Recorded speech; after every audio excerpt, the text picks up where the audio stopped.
Here at Stickman High, we understand the importance of learning. That's exactly why our new curriculum has been perfected to accelerate the learning of each and every student. Like, hey, look at this kid. Wait, what? Look how big his head is. It must be full to the brim with all that knowledge we provide. Hey, it's not that big. No, it's pretty fucking big. Anyways, let's take a look at how the new curriculum pushes our students in the weight room. Oh, wow, impressive. See, I didn't even know legs could bend like that. They can't.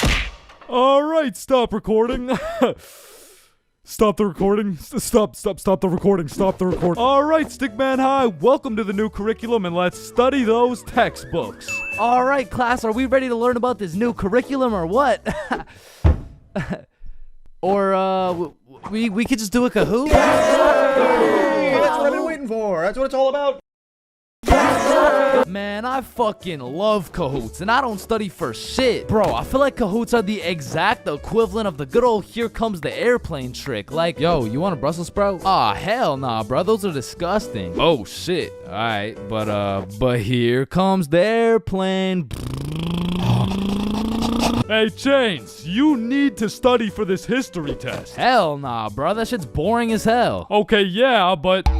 The Declaration of Independence was signed on the... Because personally, I didn't give a single fuck about what we're learning in school. But I swear they infused the Kahoot music with Adderall or like crack or some shit. Because a game of Kahoot used to have me all the way locked in. And I would be grinding my way up those leaderboards. Like, I'd make it to 3rd place and then 2nd place and then 1st. And then the teacher would throw in some bullshit like, now what position was Abraham Lincoln conceived in? So I go for the safe answer, and all of a sudden I dropped 14 places, and I'm getting passed by goddamn Dildo and Duncan McCawkiner. And the teacher's over here yapping about, yeah, guys, you should know this one. It's chapter 13 in your textbooks. Like, bro, why the actual fuck should we know this one? But in these kahoots, people were coming up with the most outrageous names of all time, bro. I remember anytime a teacher would pull up a kahoot, the first names would start off normal as hell. Jessica, Eric, maybe a little Bartholomew. But as soon as one dude drops a name that's ever so slightly comical, every single name after that ends up being more and more out of pocket than the last. It's like a competition to see who's gonna push that shit the furthest. Like Richard Long quickly turns into Ben Dover, which nicely parlays into Hugh Janus, which passes it over to I Swallow Cum, who alley-oops it for Wilma Dickfit, which eventually somehow always ends up with the teacher just catching mad strays. Like somewhere along the line, that shit goes from Dixie Normus to Miss Jackson's built like Mike Wazowski. Alright, who said I'm built like Mike? I remember I had this teacher who used to love kahoots. Shit, she loved her kahoots so much, we'll call her Miss Cahooters. Nope.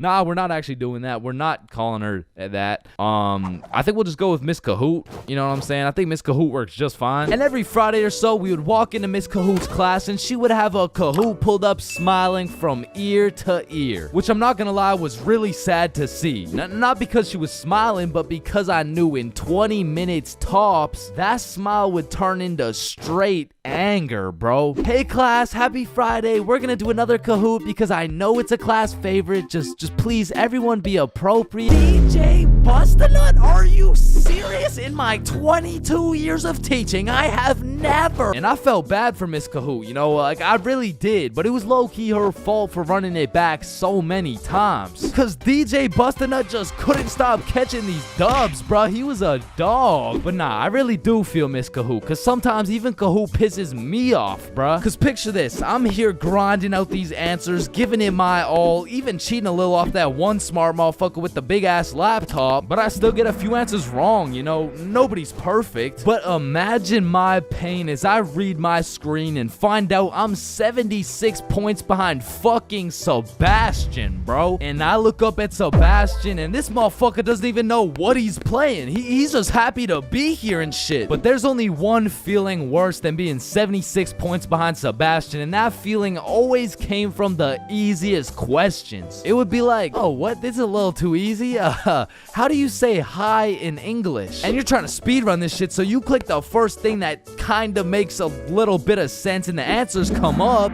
and you're the only motherfucker to get that shit wrong. Nah, dumbass that said was Konnichiwa. And everyone's looking around for who got it wrong. Like, yo, whose dumbass got that shit wrong, bruh? Facts, bro. Type shit. Dumbass. Type shit. The fucking dumbass. Chains? Were you the dumbass who got that shit wrong, bro? Me? Dumbass? Nah, shut up. Shut the fuck up. Nah. It was probably it was probably Sebastian, bro. Just look at that motherfucker. And I feel like there's only 7 types of people in class when you're playing a Kahoot. And the first is Dover. Bend over. We all know him and we all love him. He's got a smart name but not a smart brain. He might get the first answer right, but then he falls off the face of the leaderboards, never to be seen again. But on the leaderboards, we got Genius George, cause George actually studied the material like a well-prepared and studious nerd, bruh. Cause George was the type of dude to be like, calculate for the common denominator. oh man, this one is too easy. Like, bro, if you don't shut the fuck up, I'm about to commonly dominate that ass. No, it's called a denominator. Oh, I know. And I swear every game of Kahoot had that one person who took their sweet time to answer every single question. Like, it could be 1 + 1, and this motherfucker would be 30 seconds deep into the question, like, okay, 1 + 1. Is it a trick question? No, just answer the question. Oh, okay. 1 + 1 equals... The answer's 2, dumbass. Okay, can I use a lifeline and phone a friend? All right, chat. How do we kick Jasmine out of the lobby? And then we got Flying Fuck Frederick. And Flying Fuck Frederick doesn't give a flying fuck. Dude will give his best shot at the first question, and then he's aborting mission and playing some goddamn Clash Royale. And then there's always that one dude yelling out the wrong answers. All right, what's the biggest mountain in the world? Ooh, I know this one. Chains. It's blue, bro. Trust. Oh, shit, bet. Wait, no, I meant red. Sorry, my tongue slipped, bro. My bad. Bro. Oh, and it looks like Chains is off the leaderboard. Everyone, let's point our fingers and laugh at him. And we got the radiating Redditor. And I say radiating because that boy is radiating the most profuse body odor known to man. And I don't know, maybe it's all a part of their strategy to win, because that shit throws you off your game, bro. They'll be invading your nostrils with a concoction of Doritos, Skibbity Toilet, and Badussy. And if you've ever played against a Redditor in a game of Kahoot, you may be wondering, yo, how is this dude getting every answer right while sitting back drinking Mountain Dew watching Best Sigma Moment compilations? And the answer is he's cheating, bro. And not the normal kind of cheating either. This dude's using a Kahoot bot to get every answer right. And now you may be thinking, nah, why would someone cheat on a Kahoot, bro? It's not that serious. And that's facts, but the thing is, the prize was a gummy bear, and this dude can't leave no calories behind. And then we got the casual Kahooters. Fuck, I gotta stop saying that shit, bro. I was trying to say we got the people who just play the game. They got normal names, they guess some right, they guess some wrong, but at the end of the day, they probably still get their shit yelled at, all because DJ Bustinut couldn't stop catching these dubs. Alright. Oh, shit. Ooh, damn. That's why you don't mess with me. I'm Jordan Johnson. Mr. Johnson, why did you beat Kyle's ass? Mr. Principal, I never touched Kyle. In fact, I've never seen this kid my entire life. How do you presume he received a concussion, 2 broken ribs, a black eye, a broken nose, and a dislocated shoulder? I mean, he must have fallen down the stairs or something. Okay, Mr. Johnson, how do you explain this? That's why you don't mess with me. I'm Jordan Johnson. What? I mean, you got the wrong Jordan Johnson. Then, what happened to your knuckles there? Shit, these ain't even my knuckles. Listen, I am not one to condone violence, but I'm not gonna lie, school fights are a major part of the high school experience. I mean, there's something about a good old school brawl that just boosts students' morale. Like, there is nothing that gets you through the rest of the day like some kid getting his ass beat in front of the entire school. And truthfully, it's just a community building experience because it gives everyone something to talk about. Yo, did you see the fight? Yeah, bro, Kyle got his shit rocked. Wait, are you guys talking about the fight? Yeah, bro. Man, Kyle got fucked up, dude. Overall, in school fights, everyone wins. Like, the fighter gets some respect and the crowd gets some entertainment. It's a win-win. What about me? But tell me why when a fight breaks out, the entire school will be recording, but not one person can get a good video. It's like when a fight breaks out, every motherfucker recording starts having severe hand spasms. I mean, as the person recording the fight, you literally have one job: to record the fight. Damn, I just missed it. What happened? Oh, well, lucky for you, I recorded the entire thing from start to finish on my brand new Samsung. Check it out.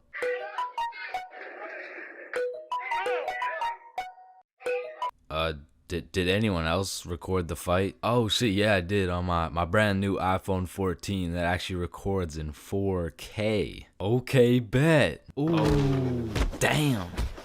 Let's go, JJ. That's why you don't mess with me. But bro, there's just a video of your face for 8 minutes straight. And watching some of these fights are funny as hell, because some motherfuckers will come in swinging like KSI. Some motherfuckers are out here thinking they're Daniel LaRusso. And some motherfuckers should just not be fighting. Which is honestly the best part, because where else could you catch a 6'5", 250-pound big body scrapping some 5'2" nerd? Like, the UFC would never let that shit slide. Plus, you get to watch it all for free. But me personally, I've never gotten into a school fight. But don't get me wrong, if someone wanted to catch these hands, I could hit them with the little knuckle sandwich, if you know what I mean. But truth be told, I could never lose a fight.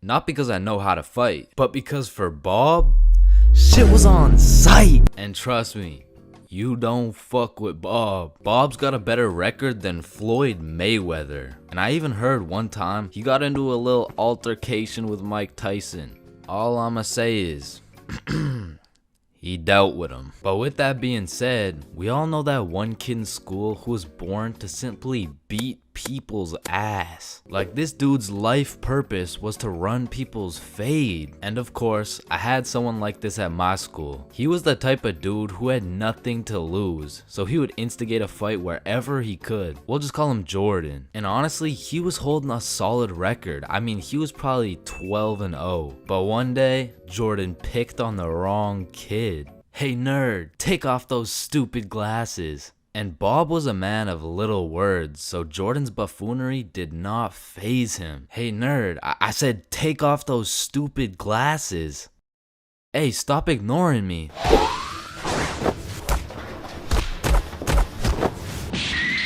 And without saying a word, Bob just ended Jordan's whole career. And ever since that day, nobody messed with Bob. That's why you don't mess with me. Yo, I'm Jordan Johnson. Okay, Chains, welcome to your first day at Jim Jordan's. These are our new product, Bieber Bites. Just smile and remember. The customer is always right. Okay, yeah, nah, I could do that. All right, I'll leave you to it. Okay, yeah. Hey, sir, what can I get some Bieber Bites? Yeah, how many? Right. How about this? Hey, let me get a pack of Justin Bieber's balls. That's funny, yeah. How many do you want? Hey, let me get a pack of Bieber's sack. Okay, yeah, how many, bro? Hey, let me get a taste of Justin Bieber's wiener. Back in my day, I used to work at a fast food place called Jim Jordan's. Now, for legal reasons, this is not Tim Hortons, okay? It has J's and shit, like, they don't even look that similar, bruh. But honestly, working at Jim Jordan's, I felt like Johnny Sins, the way I'd put on my uniform and go to work just to get the soul sucked out of me, bruh. And instead of dealing with a bunch of fat asses, I'm dealing with a bunch of fat asses talking about... Alright, so I ordered an extra large BLT with ranch, extra bacon, no veggies, and I only got 5 strips of bacon. I want a new one. Okay, yeah. Where's the sandwich? I ate it. Of course you did, bruh. Like, you do not need more food. I don't think your arteries place could compensate for any more bacon. My doctor said I'm in shape. I mean, yeah, bro, you're in the shape of a circle. I mean, I don't even know how you made it through the door. Oh, shit, damn. Now, believe it or not, I was a Jim Jordan's Hall of Fame employee. Shit, I was the best in that whole goddamn establishment, bruh. And no, it's not because I was the sexiest, hardest working, strongest, most intelligent dude they'd ever seen. It's because everyone else was ass, bruh. On the drive-thru, we had the Indian homie Dilpreet, and the only English he knew was the Jim Jordan's menu, bruh. Welcome to Jim Jordan's. What can I get for you? Hey, just give me a moment. I give you donut. No, I need time to think. You need chai, tea, drink. No, can you wait or not? Okay. One tater tot. No! Wait! You want it? No! Okay, stop it. You know what? Okay. Chocolate donut. Then over making the food, we had this sweet 83-year-old lady Linda who was 20 years too old to be doing this shit. Okay, Chains, here's the cheese bagel. Thank you, Linda. But yeah, this is the 9th cheese bagel you've given me in 20 minutes. Oh my good gracious, I'm sorry. I'm sorry. Oh, what's that? Oh, cheese bagel coming right up. And overworking the counter, we had Sebastian. Now, don't get me wrong, Sebastian was a really nice guy, but he had a little hint of the tism, you know, no, he had a lot of the tism. Like, it was more like the tism had a hint of Sebastian, which is cool, of course, but it did mean that he would absolutely yap at every single customer who came in the store. Shit, I'll never forget this one time a girl came in the store and just ordered a muffin, like, Welcome to Jimmy's. What can I get for you? hey, can I just get a fruit explosion muffin? Can you guess what Sebastian said next, bruh? Maybe your total is $175? Cash or card? For here or to go? None of the above, bruh. The sentence that came out of this motherfucker's mouth was, A food explosion muffin? yes, please. That sounds an awful lot like a hate crime to me. Yeah, can I get my muffin, please? Do you get it? Yeah, You get it? yeah, I get it. Okay, listen. It's like You really okay, don't need to explain. Explosion, okay. Sir, you don't- It's like if you don't took need- a bunch of gay people. So that's Sebastian. And over on drinks, we had this dumbass 15-year-old who's always spilling and shit. That was me. Yeah, that was me. I was ass too, but like I was still the best by default though. So the point is, our Jim Jordan's crew was looking like a group of clumsy villains from a Disney movie. But just because we were all really ass at our jobs doesn't mean we were useless. Cause if there's one thing we knew how to do, it was making people's days even worse than they already were. You pull up to our drive-thru all happy, just wanting a small coffee? Shit, you're leaving with a small hot tea and some suppressed anger you'll probably bring home and let out on your wife and children. You pull up to our drive-thru just wanting a breakfast sandwich? You're leaving with nothing because we ran out of eggs and cheese and bread and the breakfast and the sandwich. You pull up to our drive-thru pissed off, complaining about how there's not enough mayo in your wrap? Bro, you're leaving with a wrap filled with super special secret Sebastian sauce. So I'm sure you could probably tell, but we had to do a lot of customer service and talk our way out of a lot of mistakes. And by we, I mean me, bruh. I was the designated customer service dude, because before it was me, it was Dilpreet, and that shit would usually go some like, hey, I just took a bite out of my chicken wrap, and it literally tastes like someone busted a nut in that shit. A nut? Yes. Someone busted a nut in my goddamn food. You want a donut? No! And then before Dilpreet, it was Linda. Hey, I just took a bite out of my chicken wrap, and it literally tastes like someone busted a nut in that shit. Oh my heavens, that's horrible. I'm sorry, I'll get you a refund right away. Thank you. Hello?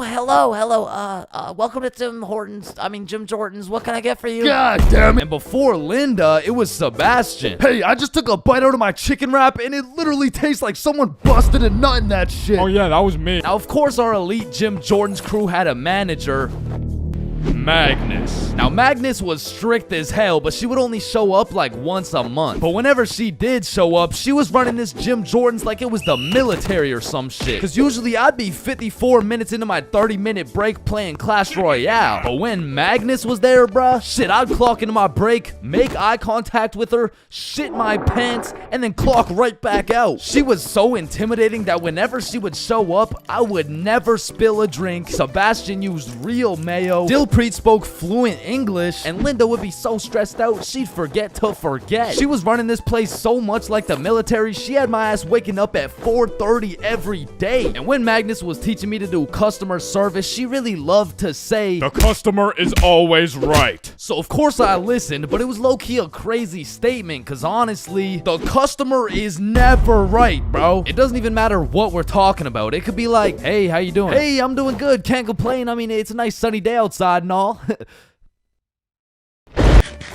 Damn, this chicken wrap is good as hell. I am 100% sure nobody busted a nut in this. And I don't know about you, but I personally have never complained about my fast food order ever. I usually just get my order, check the bag, realize instead of a Big Mac, they gave me a McChicken with a bite taken out of it, cut my losses, and I keep it pushing. But some of these motherfuckers in the Jim Jordan's drive-thru come in like you just murdered their entire family and then took a shit in their coffee. Oh shit. Hey, you! There's not enough sugar in my fucking coffee! Oh, okay, yeah, sorry about that. Do you want me to add more sugar in? No, this is unbelievable! Now, I swear these angry customers love to throw around the word unbelievable. But I'm not gonna lie, we forgot to put sugar in your coffee. It's pretty fucking believable, bruh. I mean, look at the staff. We're getting paid minimum wage. The guy who took your order doesn't speak English. The guy who made your order's a 15-year-old running off 2 hours of sleep. And the rest of our staff is playing fucking patty cake. You're lucky we even had enough brain cells to get you the coffee. And I'm gonna be honest, it was a blessing that I was broke as shit and really needed that job, because if I didn't, I would have crashed out for sure. Hey, some dumbass forgot to put cheese in my fucking grilled cheese. Oh, hell no. Yo, Linda, you hear this ungrateful piece of shit? Oh, hell no! You keep running your mouth, I'm about to grill your cheese, bitch! What the fuck is your old ass gonna do? Talk shit about Linda. Like that, bro. And I busted in your sandwich last week. Wait, what?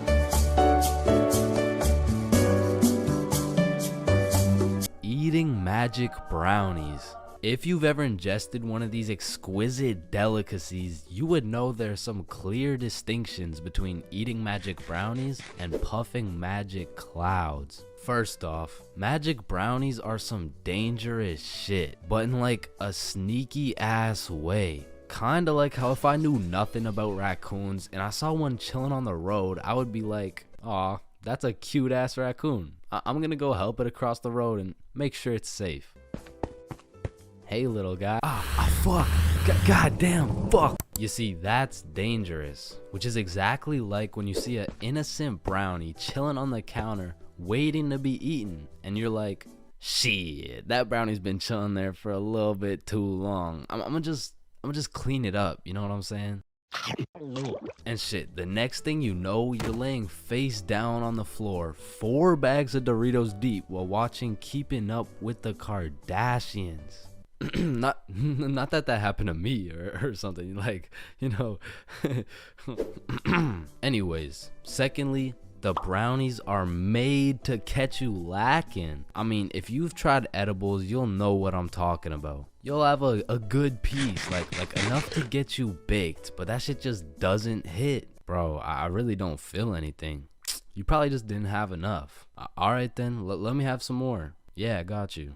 They'll have you eating 3 brownies at a time, like, fuck, bro. I've eaten 3 goddamn brownies and I don't feel shit. Like, do they even work? Yes, they do, bro. Look at Eric. That motherfucker only had half.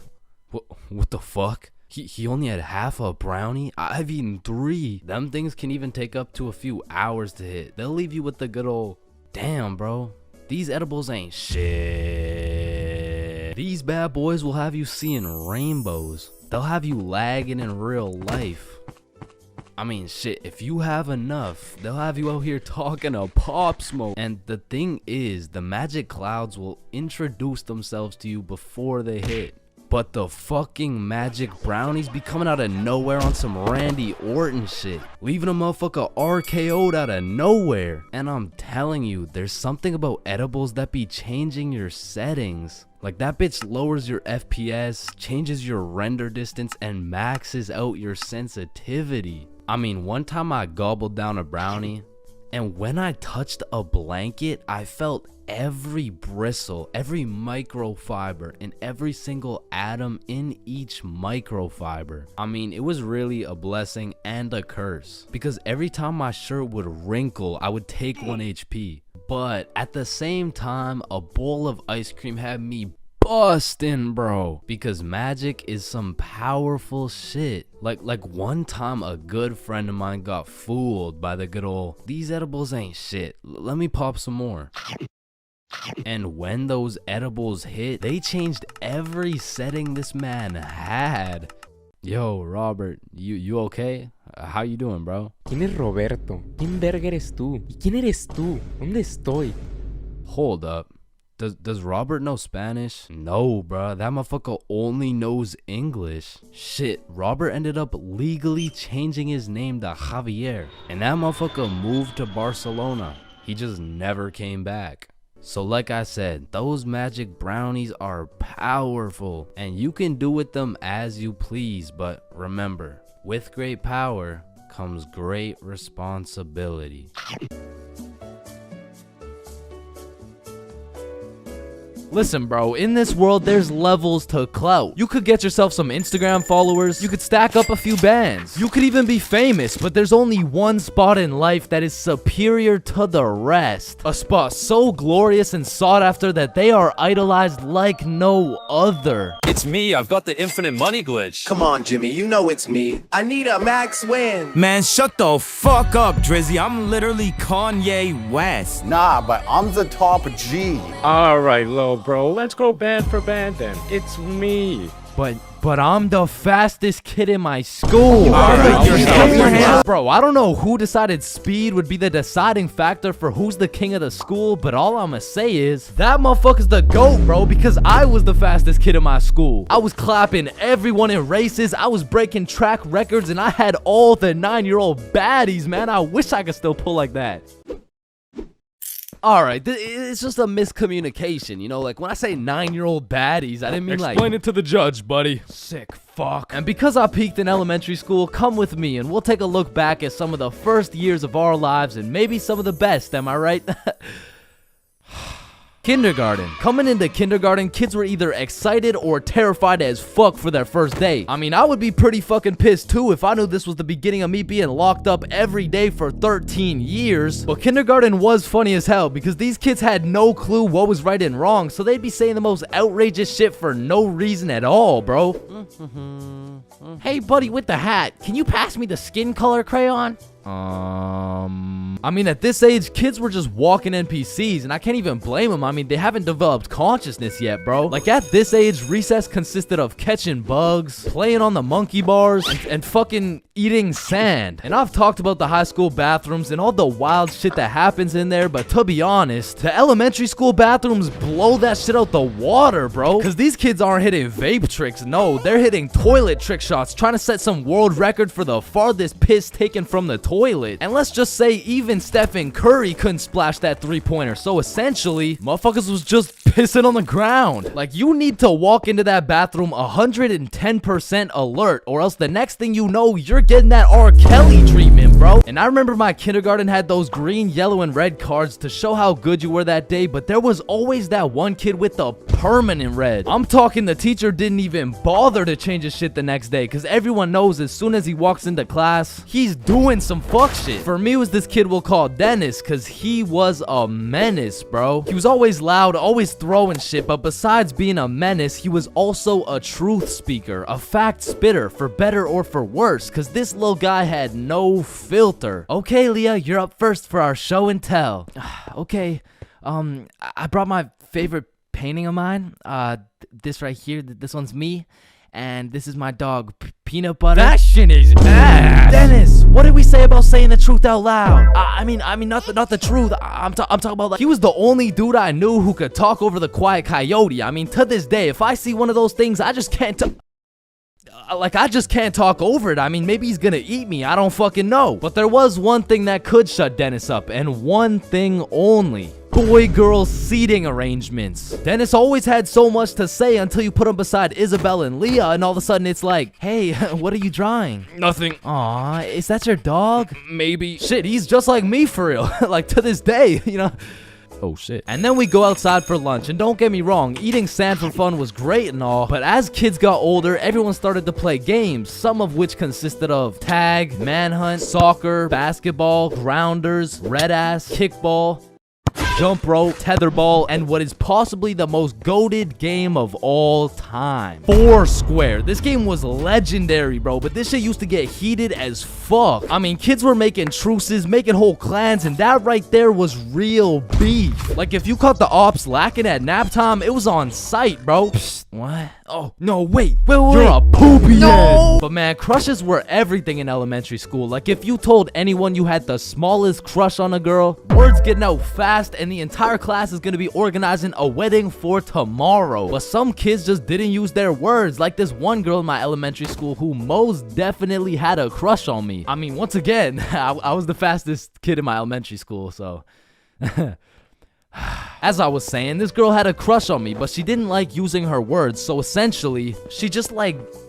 She just beat my ass. I mean, what better way to tell someone you like them? And she must have really liked me, bro, because you could see it when I came home. Like, oh my god, Chains, what happened? Oh, well, I think this girl at school likes me. Oh, yeah, that's great. But why do you have so many bruises? Well, Mom, I think she really likes me. No, I think you need to go to the hospital. Yeah, probably, yeah. And there was also that one kid who went around teaching people swear words just cause he could. And of course, when I learn some shiny new words, I'm gonna use them. I mean, I still fucking do. But I remember just talking with my friends, dropping the F-bomb, feeling cool as hell. And then one time I see this girl hauling ass over to the teacher and whispering in her ear. And I already knew what was going down because this girl was the biggest snitch known to man. Like, unprovoked. It was like a hobby or some shit to her. And her name was Erin. Like, her real name was Erin, spelled E-R-I-N. Yeah, how's it feel to get snitched on, buddy? But getting in trouble in elementary school was tough because they would act like you were committing war crimes for the smallest things. Like when I got snitched on for swearing, I was in grade 4. I was a big boy, you know what I'm saying? But my teacher was pissed, bro. Chains, you can never say that word. It's horrendous.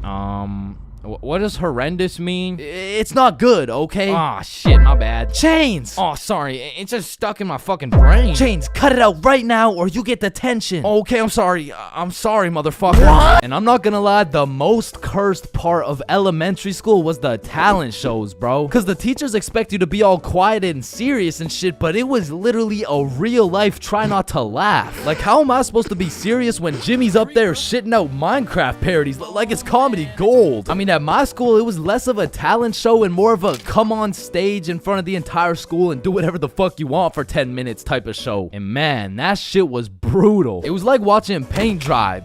But if the paint was 7 years old and standing on a stage in front of the entire school nervous as hell shitting his pants. Cause elementary school had some weird kids, bro. Like those kids who used to put glue on their hands to let it dry so they could peel it off. Or the kid who would just straight up eat the glue. Or the weird kid who would secretly take a bite out of every single foam football. Like, how are you that hungry? The kid who only wore shorts through rain and snow. The kid who was mad at everyone for no reason. The kid who wouldn't stop yapping. The kid who always had to flex how strong their dad is. My dad is so much stronger than yours, he can beat up your dad with his pinky finger. He can bench press 625 pounds. Wait, what even is that? You don't know what a bench press is? No, what the fuck is a dad? The kid who thought he was Albert Einstein. The snitch named Aaron lives at 354 Stickman Way. The fake snitch. Bro, you won't believe what I just did. What'd you do? I just put my juice box in the recycling. Get this?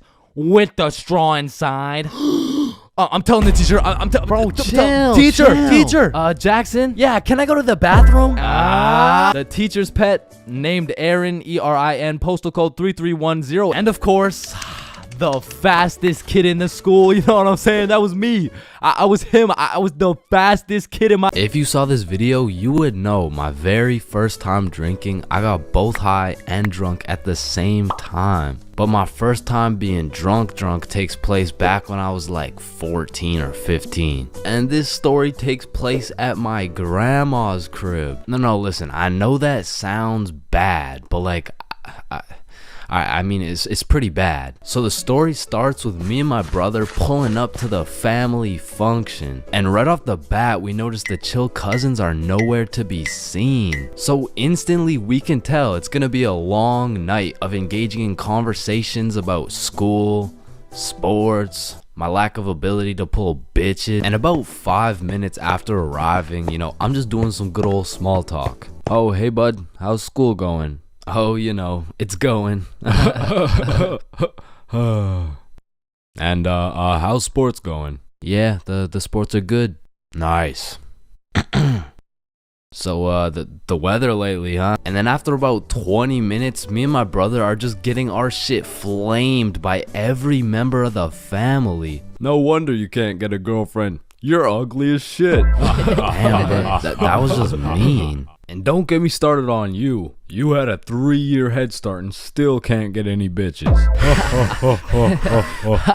And honestly, we just can't say anything back because last time I tried. Man, still no girlfriend. That's brutal. Not as brutal as your third divorce, am I right? Guys, so instead of flaming the living shit out of this grown man in front of his mom, I decided to be the bigger man. I just laughed that shit off and then got the fuck out of there before they brought up my school grades. So as my brother and I sit down in a different room, I'm just in agony thinking about how everything this dude flamed me for was actually true. But my brother, on the other hand, he was whipping up some devious plan. Yo, Chains, follow me. Oh, okay. So we walk down to the basement. So what are we doing in the basement?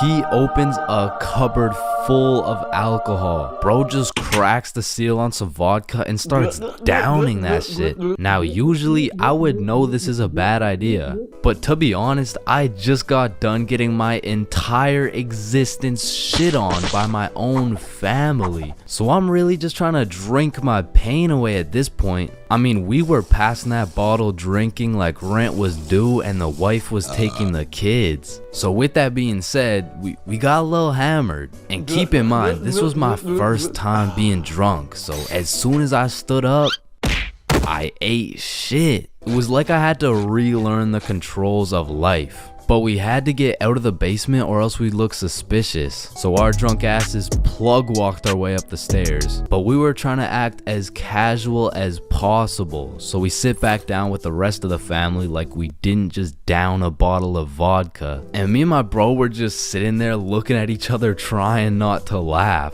But the next thing I knew, this dude Uncle Jerry was back on my ass. Hey look, Dumb and Dumber are back. And at this point, I'm using every bone in my body not to end this man's whole career. Man, whose gene is it that made you so damn hideous? Don't do it, bro. Don't do it, bro. And I really didn't want to do him like that, but the vodka took control. It was your hideous gene, Gerald, but at least I didn't get the same gene that has you 5'2" and balding. Like, I can't tell if you're going through puberty or a midlife crisis. And shit, I didn't stop there.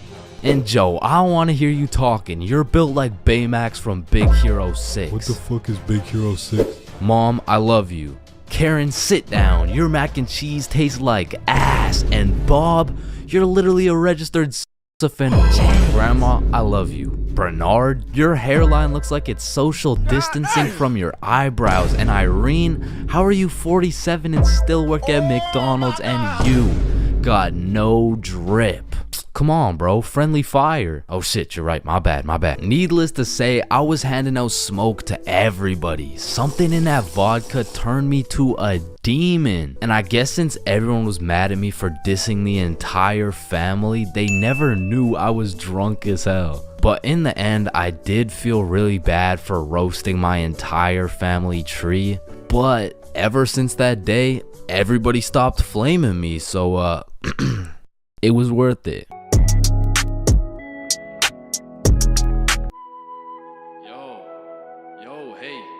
Yo, wake up. Bro, wake up. Hey, man. What? Who are you? Dreams. We all have them whether you remember them or not. Now, at one point in our lives, we've all dreamt about the same shit, bro. Like your teeth falling out, or running through your school butt booty naked, or being reincarnated as a chicken laying eggs. But when you really step back and think about what sleeping is, it's mad weird, bro. Like, imagine an alien crash landed on Earth and saw a bunch of motherfuckers sleeping, like...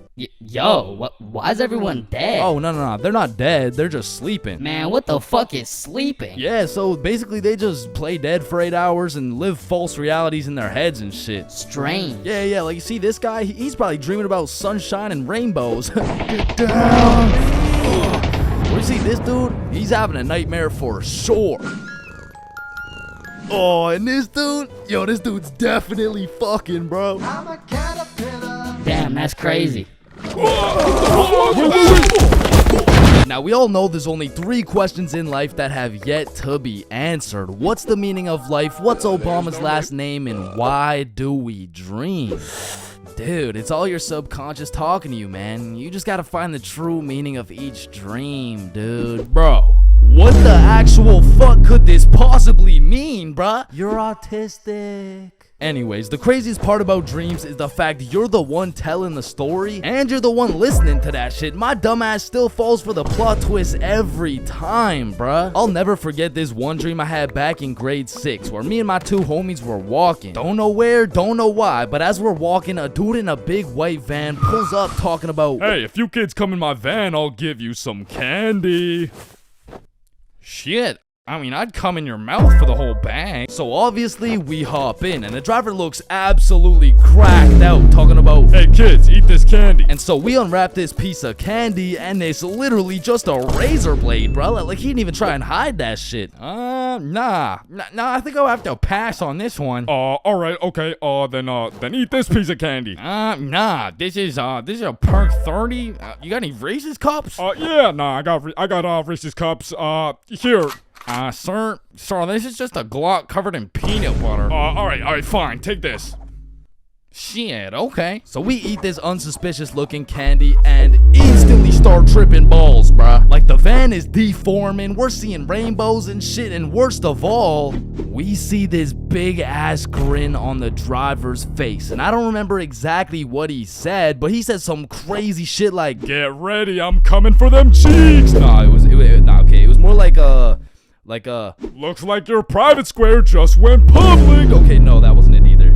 It was it was something more like "You boys ever had your buns stuffed like a meat mountain from Arby's?" Yeah, I can't remember exactly what he said, but all I know is if we didn't act fast, we were getting our cheeks snatched up, bro. So Billy's like, "Yo, quick, call your dad." So I'm rushing to start calling my dad, and this is the most dream logic shit ever, cause I don't even got a dad, bruh. And this is where my own brain hit me with the meanest plot twist I never saw coming. Cause as I'm calling my dad, the driver's phone starts ringing, bruh. Bomba Club. Now, I don't remember the rest, but the fact my own brain hit me with some Star Wars Darth Vader type plot twist, god damn, bro, that shit was a movie. But still, I probably got my shit touched, so I'm gonna have to leave this as a B tier dream, bro. B tier? What the fuck could possibly be worse than a crackhead tickling your pickle, bro? Now, those motherfuckers could be their own torture method, bro. These are dreams that just have you stuck in an infinite time loop doing the same shit over and over and over and over. And C tier, bro. Now, lucid dreams. Lucid dreams are deadass just playing life on creative mode, bro. Cause in my long life, I've only had 3 lucid dreams, and every single one of them was lit as fuck, bruh. Now, the problem is I can only start lucid dreaming when my original dream is just a little too strange. Like, "Hey, you're cute. Can I get your number?" What? You want my number? Yeah. Yo, I must be lucid dreaming. Ow, what the fuck? Shit, it's so real, bro. I can do anything. I can probably fucking fly. Alright, Chains, this is not a dream. You're under arrest for battery and assault. But for real, my first lucid dream started when I was posted up in a basement with Michael Jackson. Yo, aren't you supposed to be, like, dead and shit? Oh shit, I must be dreaming. And so to test the waters, I start spawning in random shit on the spot, and this is the moment I realized the possibilities were endless, bruh. I could do whatever I wanted, and so I spawned in a honey pack, and I spawned in Lola Bunny, and I— S tier. Lucid dreams are S tier, bruh. Wet dreams are too. Now we got a few popular reoccurring dreams on our hands, like running through your school butt booty naked. Now back in the day, this dream used to have me scared shitless, bro. I was like, oh shit, where's my pants? Yo, what's my crush gonna think?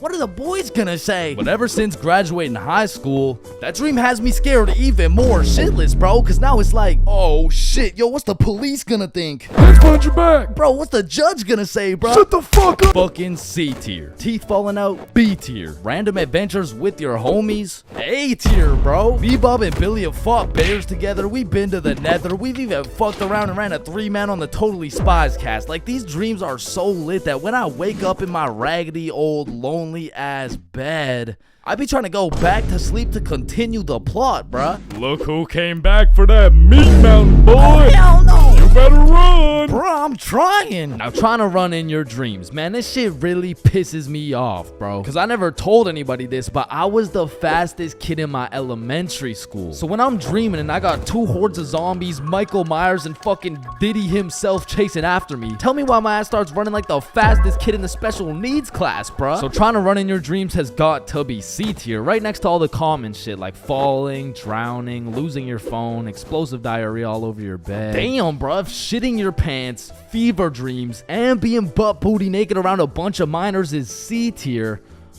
What the hell is D tier, bro? Sleep paralysis.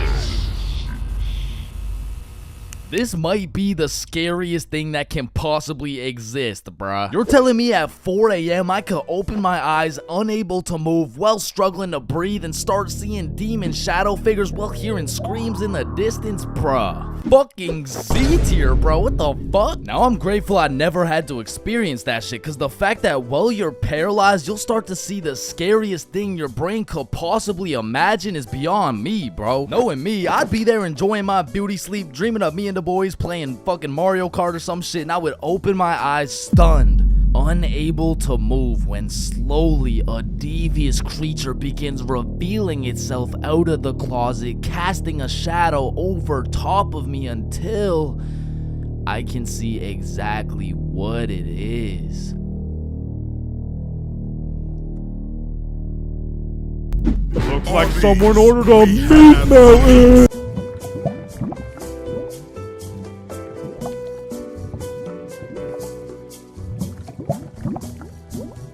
My first time eating magic mushrooms. Now this story takes place on a spooky Halloween night. And of course, when you're young, Halloween is about dressing up and getting candy from strangers. But as you get older, you grow to realize the true meaning of Halloween is to commit as many devious and malicious crimes in one night as humanly possible. Like when me and my homies first transformed from some young, innocent gentlemen into some unethical and deceitful delinquents, we planned out some criminal activities for our first teenager Halloween. Yo, trick-or-treating is for nerds. We're gonna drink alcohol and smoke grass. Whoa. Yeah. That is so teenager. So you know, we drink their drink and we smoke their grass. Man, I sure could fuck up some Reese's Pieces right now. I'm not gonna lie, some Skittles would be fire. Alright, fuck it. So we threw on last year's Halloween drip and shamelessly went trick-or-treating baked as fuck. Trick-or-treat. Aren't you guys a little bit old to be trick-or-treating? No, but we got our candy and we went back to Billy's crib and the munchies took over. I mean, we fucked that shit up so fast that we changed costumes and we spun the block. Trick or treat. Oh, didn't you guys already come here? No, there's a snake in my boot.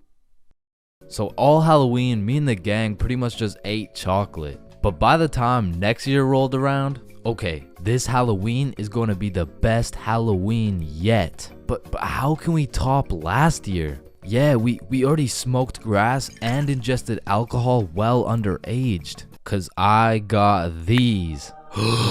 This dude Billy whips out a handful of shrooms. And honestly, Billy didn't even need to convince us, cause me and Bob were trying to have the best Halloween ever. So we split it up and we all down a sizable amount of magic mushrooms for our first time. And let me tell you, there are many smooth ways to consume some magic mushrooms. One being the pizza technique, as well as the good old PB and Shroom Sammy. However, we had smoked and we had drank before, but magic mushrooms were completely out of our expertise. So we just choked them shits down raw. And it was strange. It tasted like I just ate earth if earth was dry as fuck and like chewy. But about 20 minutes after eating the shrooms, Billy has a genius idea. Okay, hear me out.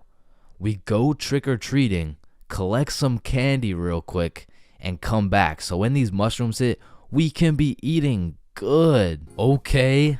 Wait, then we need some costumes. Okay, I do have 3 costumes, but like just don't ask any questions, okay? Why do you have no questions, bro? Now let's go get this bag of candy. So we're mobbing around the neighborhood in some gangster Teletubby suits. And we roll up to the first house like, trick or treat. Oh, you guys are so cute. And we were banging out house after house. But after about 4 houses, I started to notice my Teletubby mitts were looking a little suspicious. But I didn't have time to think about the psychedelics that were potentially invading my brain because I had bigger priorities. Go cop some Halloween candy. Trick or treat. Trick or treat. Trick or treat. But as we walked up to the 8th house, I was undeniably tripping balls. Cause as I looked up at Bob, I just started uncontrollably laughing my ass off. And Bob's shrooms must have kicked in too, because we were both just hysterically laughing at each other for no reason. But then the door opened and I saw this tall ass bald dude with an unconceivably large smile on his face. I mean, the shrooms made it look like his smile was just unproportionately big, and I just assumed it was a Halloween mask. Man, I love your Halloween costume. What costume? Oh, holy shit. We need to get home ASAP. So we're making our way back home, tripping balls in our Teletubby costumes, and I'm just seeing the stars falling out of the sky. Then out of nowhere, Billy yells, "What the fuck is that?" Shit, I'm probably just tripping, but it looks like zombies running towards us at full speed. Oh, yeah. I see it too. Oh shit, we gotta run. So me, Billy, and Bob start booking it back to Billy's house. And I am hauling ass because there is no way I'm getting packed up by some zombies right now. And when I look back, I don't see some zombie costume. No, I see some real ass zombies. Like bones sticking out, eyeballs look like they haven't blinked in centuries, and that shit just made me run faster. Cause to me, this was a life or death situation. I mean, in reality, it probably just looked like 360 ooga. We get back to Billy's crib. Holy shit, get in. Lock it. And we were not taking any chances. I mean, we barricaded every single door in the entire house. And for a second, it was a horrible trip. I mean, I thought I was in the zombie apocalypse. But once we settled down, we were having the time of our lives, chilling and eating candy while tripping balls.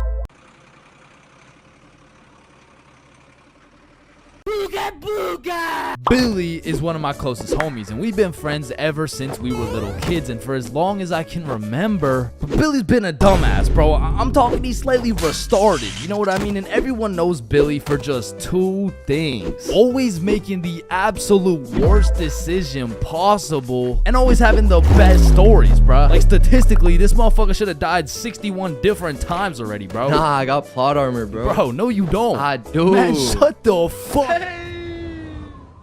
What the fuck? Now, this story takes place on February 14th, 2025, Valentine's Day. And I'm gonna be so honest, this story is one of the craziest stories I've ever heard in my life, bro. So, wait, can you swear to them that is real? It is. Say you swear. I swear, bro. On everything you love, the Valentine story happened, bro. On everything I love, the Valentine story really happened. It was a fine Valentine's Day night. Bob, Billy, and I were all some single dudes, except Billy had a little situation, you know. He was talking to a girl named Elise, and they would hang out from time to time, but it was a new thing, so they weren't really dating, and they were definitely not Valentine. Now, I don't know much about Elise, but just 2 weeks prior, Billy was telling me about how he met some cute girl. They would text, they would hang out, but for whatever reason, their conversations would always be some like, hey, how you doing? Oh, I'm good. I am a little bit stressed because I'm moving and everything. Oh yeah, moving sucks. How about you come over, I relieve all your stress type shit.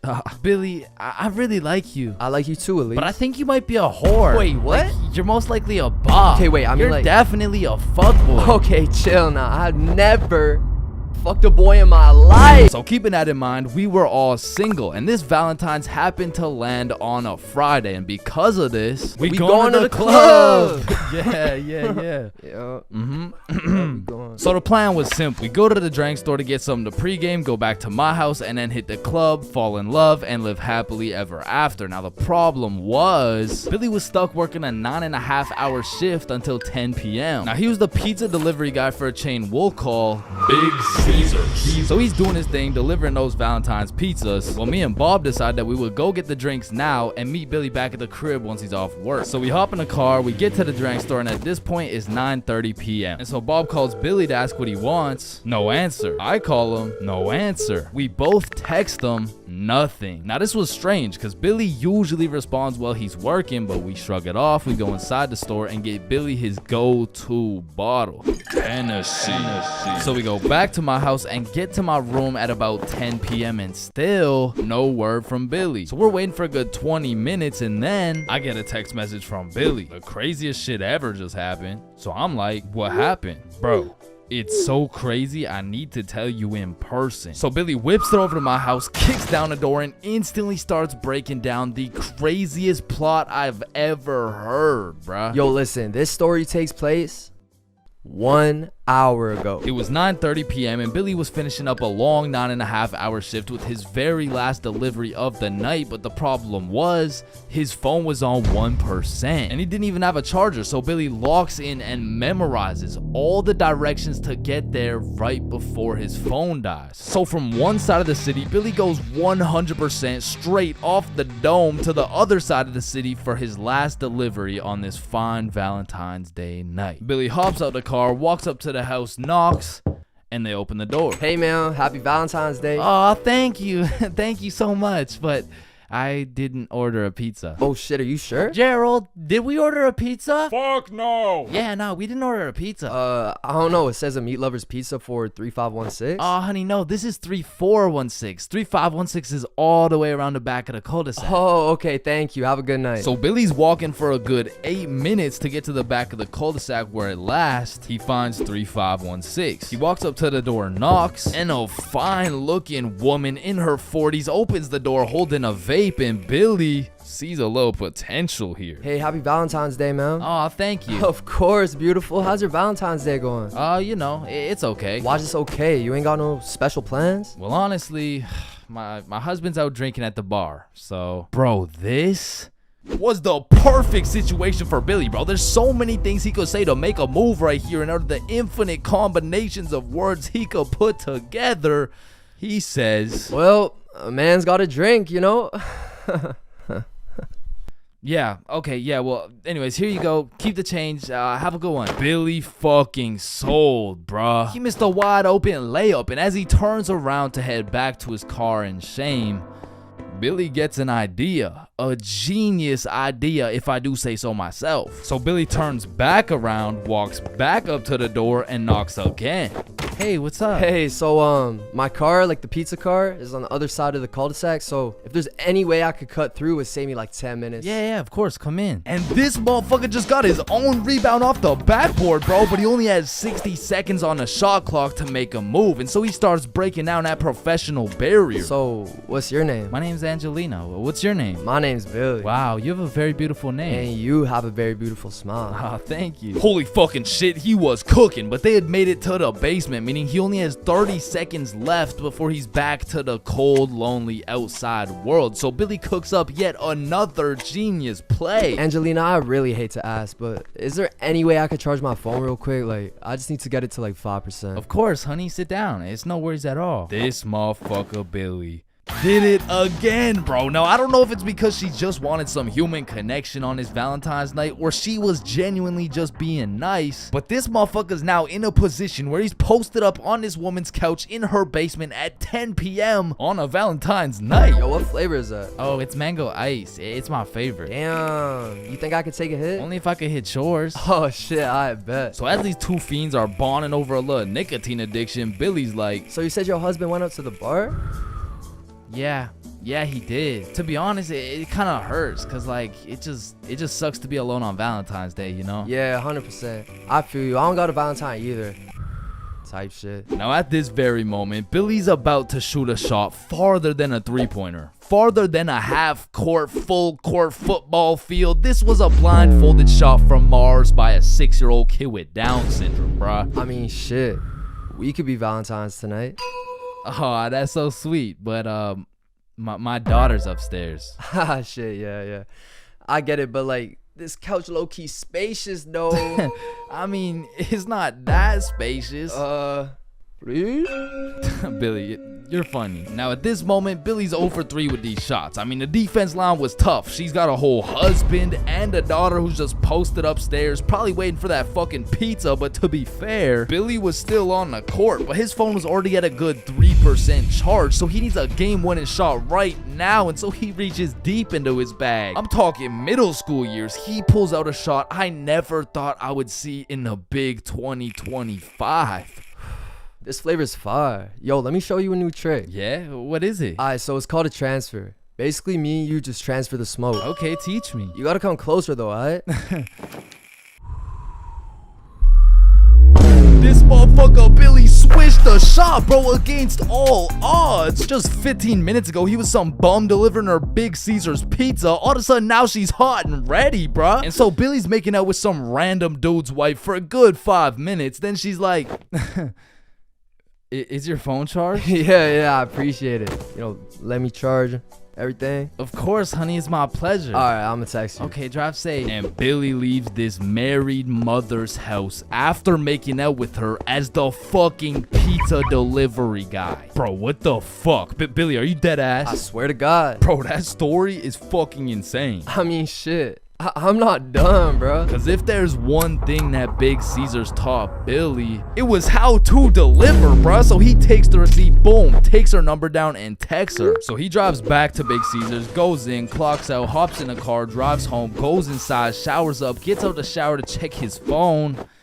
No response. Damn. So Billy tries calling her, straight to voicemail. He changes the no caller ID and calls again, and it rings, meaning she blocked his ass, bro. And I have no clue why she would do such a thing. I mean, like, yeah, she has a husband and like a kid and probably another boyfriend on the side, but damn, say something. And that's the moment when he gets a Snapchat notification. Elise has added you as a friend. Now, Elise is the girl he's been talking to on Snapchat, so why would she even have him unadded in the first place? So Billy's like, you unadded me? And she just hits him back with a WID. Shit, I just got off work. What you doing? Oh, I'm just chilling at home. And then there's a brief pause.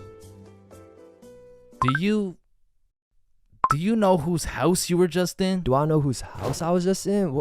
I've been to her house before. She doesn't even live close to. Wait. And Billy starts piecing everything together. How Elise was moving houses, all the boxes laid out in that woman's house, how Elise's family loved eating Big Caesars, and the woman's daughter being upstairs the whole time. Oh, fuck. Billy hooked up with his girl's mom. Now we have no clue what her mom told her, because it makes the most sense that she said something along the lines of, hey, why did the pizza dude take so long? Elise, I think he was flirting with me. Because let's be honest, what is the other option, bruh? Hey, why did the pizza dude take so long? Yeah, no, I mean, I just cheated on your father with the Big Caesars pizza delivery guy who actually just happens to be your age. So Billy's texting Elise, trying to play it cool, like, oh, I had no clue that was your house. What are the chances? And she just says, yeah, I get my good looks from my mom. And then she blocked him again, bro. Because after telling her 100 times that he's not a hoe, he's not a bop, he's not a fuck boy,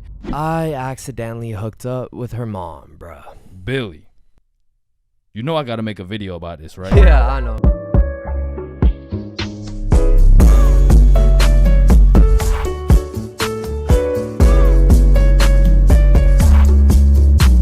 Imagine putting in hard work, time, and dedication into saving up for some new shoes. You go to Foot Locker and find the perfect pair. You try them on, you check them out, and you cop them. And even though you spent your last $200 on these shoes, you're happy because you feel fresh as fuck, and these J's might actually get you some bitches. But as you're leaving the mall, a gang of motherfuckers wearing shiesties take those J's right off your feet, leaving you shoeless, broke, depressed, and with absolutely zero bitches. Now personally, I wouldn't let that slide. However, when I was just a young wholesome boy in 7th grade, I still wouldn't have let that slide. But I was weak as shit, so it would have slid anyway. I mean, in 7th grade, I could have got my ass beat by Hezbollah, bruh. I was a walking lick, which is exactly why I got a story for y'all today. So as I said, this story takes place in 7th grade, where I was young, innocent, and built like a string bean, bro. So one Friday night, me, Bob, and Billy were going to this girl's house for the 3-man mission. The plan was simple. There was 3 of us and 3 of them. We would put on a scary movie, and if everything went to plan, we would get some cheeks. Now, just earlier that day, I had copped some fresh ass Jordans, so I've got a little confidence boost as we walk up to this girl's house. So we knock on the door, they open it, and we go inside. Now we stuck to the plan. We put on some cheesy horror movie, and one thing led to another, and by the end of the movie, Bob had all 3 girls, bro, and me and Billy were in the corner playing Bloons Tower Defense. Don't ask me how this shit happened, I don't want to talk about it. So after hours of me and Billy straight fumbling, we all decided to go home. And although I was a little disappointed in my performance tonight, I put on my brand new uncreased Jordans and I remembered, damn, even Curry airballs sometimes. Now the bus route back to Bob's crib took 2 buses. So we hop on the first bus, it takes us to the next stop, and as we're getting off, we see the second bus we need drive right by us. Fuck, is that our bus? Damn, yeah it is. Wait, check when the next one comes. Yeah, it shouldn't be long. Damn, bro, the next bus comes in an hour. So we have no choice but to wait at the bus stop for an hour. So we wait, and at this point, it's already getting late. I checked the time, and it's already 11 p.m. As we were sitting there, bored as hell, waiting for this bus to come, one of the other buses stops in front of us to let someone off. The person gets off, and as the bus starts leaving, we hear this loud thud come from the bus. What the hell? What was that? Oh shit, it's a baton. And as we're analyzing this baton that seems to have fallen out of the sky, some motherfucker wearing a shiesty walks up to Billy like, give me that shit, and straight snatched the baton out of Billy's hands. And Billy froze up. Bro was scared shitless, straight bamboozled. And the way the bus stop was set up was there was a main road, the bus stop, and behind the bus stop was a small hill with bushes on top. And when I say this shit looked like something out of a movie, I mean this dude wearing a shiesty walks back up to the top of the hill and a group of 5 other dudes walk out from behind the bush and they're shiestied up too, bro. They had to have been in at least grade 12, and to a 7th grader that is scary as fuck. And I was no genius, but as that group of shiesties came out of the bushes looking like a GTA 5 cutscene, I came to the consensus that they were up to no good. Yo, those Jordans are looking my size. And this was the moment I realized I was about to get my shit robbed. So I started analyzing my surroundings and calculating my options. Maybe I can talk my way out of this. Hey sir, how was your day today? Shut up. I said, what size are the shoes? Damn, I can't fight them. It's a 3-on-5, and they got the high ground, and they got a baton, bro. They would knock my ass out and take the shoes. But I'm fast. So if I take a right, then make a left, there's no way they can catch me. Wait, fuck, I can't run. I'd crease my Jordans. And just as I had ran out of options, Billy says the last words I would expect to come out of this man's mouth. Wait, Ethan? Yo, who the fuck? Oh shit, Billy. Oh, I didn't know it was you, bro. Man, Ethan, you had me scared for a second. Damn, man. My bad, pimp. My bad. No, you're good. How's your mom doing? Oh, yeah, she's doing good. Yeah, it's great to see you, man. Yeah, you too, bro. See you around. All right, peace out. Y'all, don't worry. I seen a kid over there with some new forces we could snatch. Oh, yes, sir. I bet. Man, he's a good dude. Nah, bro. He just tried to rob me. Who the fuck was that? Oh, that's my longtime homie Ethan. Why do you know him? Oh, yeah. We went to the same preschool. Same preschool? That dude looks 20, bruh. Oh, yeah, no, he is. He just got held back a few times. Held back in preschool? How the fuck do you get held back in preschool? Oh, he used to beat up the other kids and then take their toys. Oh shit. Makes sense. So we bust back to Bob's crib, and as we're walking to Bob's front door, I stepped in mud.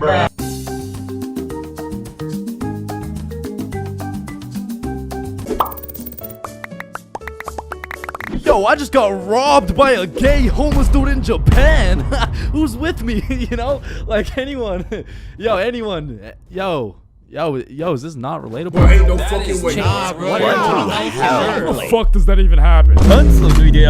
Not again, bro. Now, I'm not gonna lie. Japan is one of the safest countries in the entire world. And apparently there's only 3,065 homeless motherfuckers in the entire country. So in order to get robbed by a homeless dude in Japan, you either need to be unlucky as fuck or just a complete dumbass. But way back when this story took place, I was a certified dickhead, bruh. At the time, I had the critical thinking skills of a newly born chimpanzee mixed with the spatial awareness of a fucking Joe Biden on top of the decision-making skills of Joe Biden's son. So with that being said, this story takes place way back a few weeks ago when me, Bob, and Billy hopped on a flight to Tokyo. And as soon as we arrived in the city, we started absorbing all that food, bro. Sushi, ramen, fucking cow testicles, you name it, we ate it. And after an entire week of decimating every last crumb of food in Tokyo, we thought, well, that was fun. I guess it's time to go home. Yeah, I guess so. And as we're ready to pack it up, we overhear a few people talking. Oh, hey, konnichiwa. we come from the United States of America. How do we go to Osaka? Yeah, man, Osaka has some of the best food in Japan. Just take this train right here and you're there. Wow, you're English. Very good. I'm from Washington, dipshit. Oh, I see. Washington dipshit. Is that Chinese or? Holy shit, did you hear that? Yeah, no, that guy's fucking clueless. No, I'm talking about Osaka. Apparently the food's even better over there. Oh shit, yeah, but don't you think we had enough food already? I mean, shit, we are in Japan. Fuck it, bro, let's go. So we hopped on the train and got off in Osaka. And like the certified fat asses me and the boys are, we were looking around for some food. And the moment we seen all-you-can-eat Wagyu beef for just 30 bones, we all knew what had to happen. We walked in that bitch and wasted no time. We were running through that meat like Tiana Trump in her prime. Cause sometimes we were burning the meat, sometimes we were taking it raw. But at the end of the day, the meat filled us up and made us happy. So we thanked the owner, left the shop, and headed back to our hotel. And man, I was full as hell. For like an hour, and then I was like, yo, who's trying to get some more food? The fuck? Bro, we just ate a whole goddamn cow. Yeah, we did. Like, we probably just canceled out the life work of 5 vegans in one sitting. Type shit. And it's already like 8 p.m., bro. It's dark as hell. Well, I'm gonna go out anyways. You know why? Why? Cause we in Japan. Man, get your fat ass out this goddamn hotel. So I got my fat ass out the goddamn hotel and started walking around. And all I took with me was my phone, the key to the hotel, about $100 worth of yen, and a smile on my face, knowing I had never in my life been robbed by a gay homeless dude in Japan. But little did I know, all that was about to change on this wild ass Friday night.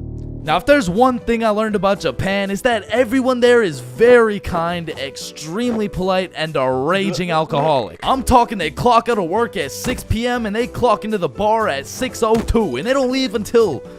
they don't leave until it's time to go back to work, bruh. Because the Japanese people work hard, but their liver works harder. But regardless, I'm casually walking through the city when I hear someone yell from across the street. Yo. So naturally, I'm like, yo. And they're like, come here. And I'm like, shit, okay. So I walk across the street and see 3 individuals posted outside this little bar shop thing like, yo, I'm Yuto. This is Emi. This is twin sister Shigo. Hey, it's my first day working here. Come inside, come inside. Shit, I don't know. I'm just trying to get some food somewhere tonight in Osaka. I don't know if it's like... you want Osaka fucking night food? Yeah, I guess I want Osaka fucking night food. Read the sign. Osaka fucking night food. Oh, okay, yeah, fair enough. Shit, you know what? Come get shots. I pay.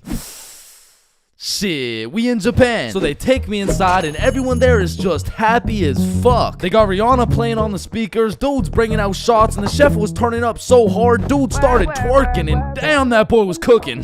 Bro, what? Shit, he was cooking with the food, like, man, fuck. But the vibes were just so good and inviting that I felt like I just got welcomed into this Japanese family. And so we all cheers and take the shots. And now I'm drinking, and I'm drinking with only one goal in mind, and that's to keep up with my newly found Japanese family. And so to prepare my stomach, I get me some Osaka fucking night food, and it was scrumptious. But as I'm slurping up this kebab, I see Emmy come back with 3 more shots, and she's like, you want one? Shit. We in Japan. So we take the shots, and I'm talking to Emmy, and one way or another, we start talking about our alcohol tolerance. Yeah, I'm not gonna lie, it takes a lot for me to get drunk. Not as much as me. Whoa, is that a bet? Yeah, it is. Bitch. So we're drinking everything in sight. Vodka, soju, sake, tequila. It's a competition. Now, I made the bet in the first place because I'm twice her size. But one thing I forgot to account for was the fact her entire lineage had been training generations for this very moment. So she's taking these shots to the face like... well, shit, like Tiana Trump in her prime, and I'm going shot for shot with her. And after taking about 8 shots, I was feeling it, bruh. Yo, let's go play darts. I never really played darts in my life, but shit, we in Japan. So we pull up to a darts bar, just me, Emmy, and Yuto. And I had never played darts a day in my life, but you ever just try some shit and you're just inherently good at it? Yeah, right? Yeah, that shit was not me, bro. I was dog shit. I was out there looking like I was drunk as hell.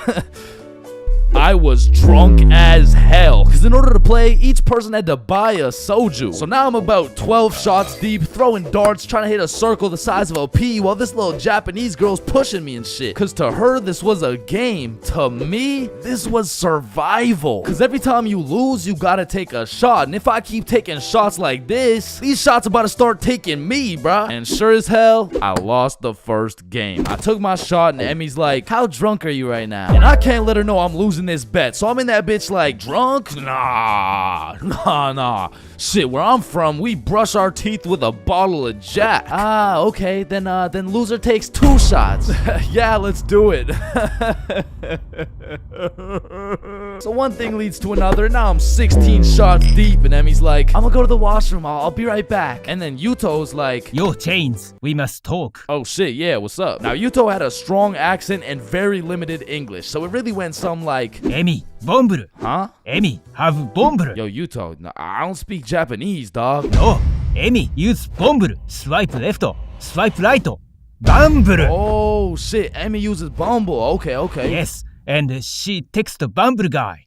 Come here. Oh hell nah, bro. I'ma have to abort mission. Me too. You too? Hi, Emmy to you, daddy. Fuck Emmy. Oh shit, facts, let's dip. So we sneak away to the elevator and we're spamming the up button trying to leave, and this shit is just not coming, bruh. So we both peek around the corner to see if she's coming, and she notices us. Oh shit, guys, we're leaving? Yeah, we are leaving. Fuck. So we all get in the elevator and Yuto whispers in my ear like, when the elevator open, we run. And I'm drunk as shit, but I was the fastest kid in my elementary school, so as soon as the doors open, we hauled ass, bro. And I just kept running till Yuto was like, stop. We go to bar. And I'm just having a great time existing at this point, so I walk into this bar all drunk like, where the hoes at? Oh shit. Oh shit. Where the bros at? Yuto took me to a gay bar, bruh. Now, of course, there's nothing wrong with a gay bar, but it was the fact that after drinking 16 shots, I just sprinted full speed away from a cute Japanese girl to run straight into a room filled with a bunch of sweaty gay dudes. And these motherfuckers were looking at me like I'm some fresh meat or some shit. And it really just had me questioning my entire life. I was in that bitch confused, frustrated, drunk as hell, ready to crash out. I was gonna leave that bar looking like I would like a fruit explosion. No, Sebastian, what the wrong video? What the fuck? Oh, hey, is that Diddy? So you're trying to see a fruit explosion, huh? No. So I left the gay bar, called up Emmy, we link back up, and the first thing she says to me is, "Fuck you." Fuck me? What? Nah, fuck you. Why'd you run from me? Bruh, you were inviting Bumble dudes and shit. What? No, what are you even talking about? I mean, Yuto said, like, you know what? Don't even worry about it. Okay. Well, let's go to the club. And I'm like, shit, we in Japan. So we're at the club doing club shit, and after an hour or so, she's like, let's take some shots. And I'm like, shit, we in Japan. I am blackout drunk, bro. I don't even know how many shots deep I am at this point, but all I know is I'm so drunk, I gained the ability to fucking teleport. So I'm in the club, and as soon as I blink, I'm in a bar. Then I'm in a club, back to a bar, to a new club, McDonald's, bar, karaoke club, bar, love hotel. Love hotel? Man, what? What the what? Man, what the fuck? You said you wanted to sleep. Damn. Yeah, nah, I probably said some shit like that. I don't fucking know. So we walk into our room, and the very first thing I notice, the hub on the TV, vibration devices on the bed, protection everywhere. Shorty just lured me to the Japanese freak chamber, bruh. I blink, and we teleport to the bed. But we were just talking like, yo, Yuto said you were inviting dudes from Bumble. Oh my god, okay, Yuto's a liar. Listen, I gotta tell you something, but you can't tell anyone. Yeah, nah, I won't tell a soul, you know. I will not post this on YouTube, clip it up, post it on TikTok, Facebook, LinkedIn, Instagram, Reels, or anything like that, you know, like, yeah, that'd be weird. Okay. So Yuto's homeless. Wait, what? Yeah, like, he just goes to the gay bar and then goes back to a dude's house and sleeps there. Damn. Oh, man, I didn't even know. And then he steals their money. Wait, he what? Yeah, he just steals their money. Wait, but it's just the gay dudes, right? Yeah, it's mostly just the gay dudes. I check my pockets. The money's gone. Fuck. You said it's only the gay dudes. Yeah, nah, he just steals from the gay dudes. Fuck, I wanna go home, bruh. So I leave the Love Hotel, and at this point, the sun is coming up, and I'm still drunk as hell, walking like a zombie. I pull out my phone to go use Google Maps, and that shit dies, bro. So now it's just me and my last few brain cells trying to make it to my hotel before I pass out. And I'm stepping over Japanese motherfuckers blackout drunk, sleeping on the sidewalks, thinking I can't end up like them, but honestly, I have no clue where I am, no clue where the hotel is, and no clue what time it is. And after what felt like hours of aimlessly walking around, I blinked and I fell asleep, bruh. And when I woke up, I was in my bed. I genuinely don't know how, who, what, when, or why, but shit, I wasn't complaining. But by the time I got out of bed, it was 6 p.m. and I didn't remember shit. I had to go through my camera roll and piece everything together like The Hangover. But at least that Friday night, I learned a very valuable lesson. Don't try to outdrink the Japanese motherfuckers, bro. You'll lose every time. 5, 4, 3, 2, 1. Happy New Year. Oh my For my New Year's resolution, I'm gonna go on a diet. Nice. Oh, and I'm gonna quit vaping. Yeah. Let's do it. Oh, and I'm gonna go vegan. Oh, Nice. shit. Yeah. I'm gonna stop beating my meat. Oh, 3 days later. man, fuck the diet. Right? I didn't even want to go vegan anyways. Wait, guys.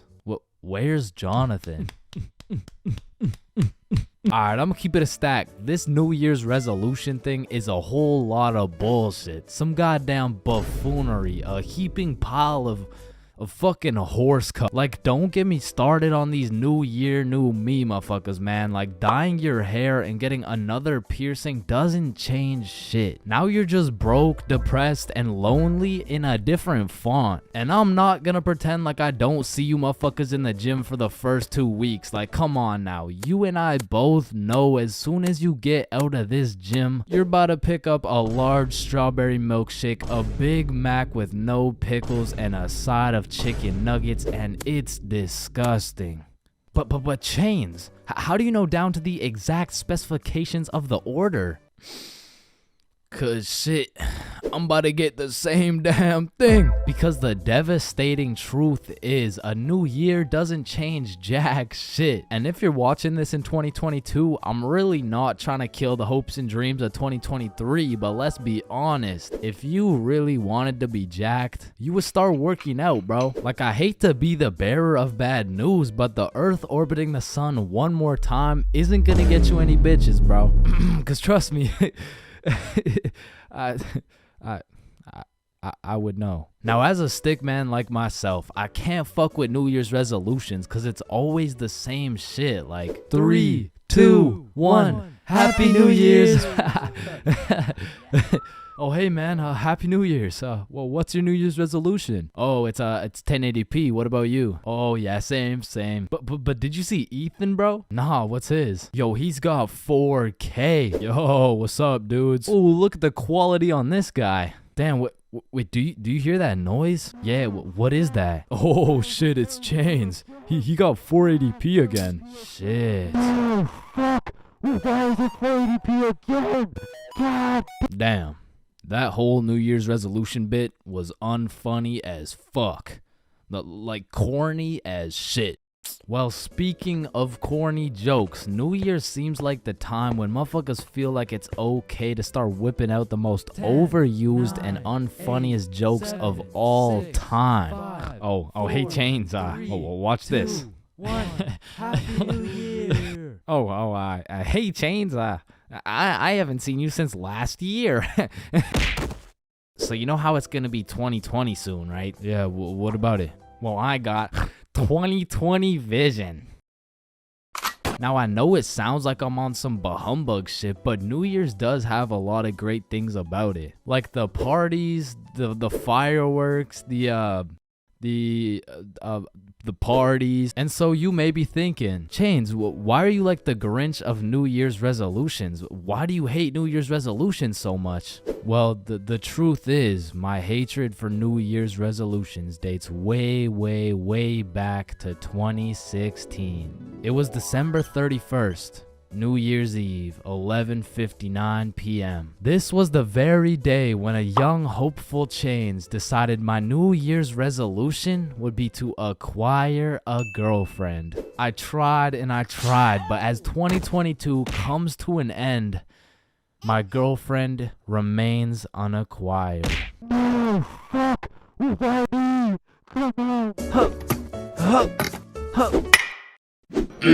Pain. I've felt pain. He's felt pain. That dude's felt pain. What? No, I haven't felt any pain.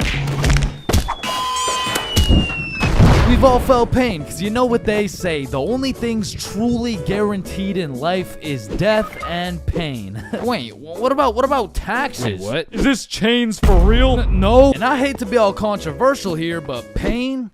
That shit hurts, bro. Specifically, the little shit that just does 1 damage has no business hurting so bad. Like stubbing your toe or biting your tongue or fucking paper cuts. Like, that shit shouldn't even hurt, bro. It's paper. It's not scary. Oh, shit. And I still remember the first time in my life I ever took some real damage and felt some real pain. And it was back when I was 4 years old. Which meant I was still learning the controls of life and shit. Like, yeah, I could run, but it was low-key like watching a dude play Fall Guys. if he was drunk and fried and asleep. But regardless, one day I was bored doing 4-year-old shit, and then I seen my arch nemesis, a fucking chair. And I instantly knew what had to be done. I had to assert my athletic dominance by running and jumping over this chair. So I take a deep breath, I run up, jump, and clear this chair clean as hell. Now keep in mind, I was 4 years old, so that was probably the coolest shit I'd ever done in my entire life. So you know I had to show my mom to make her proud of the man I've become. Hey mom, watch this.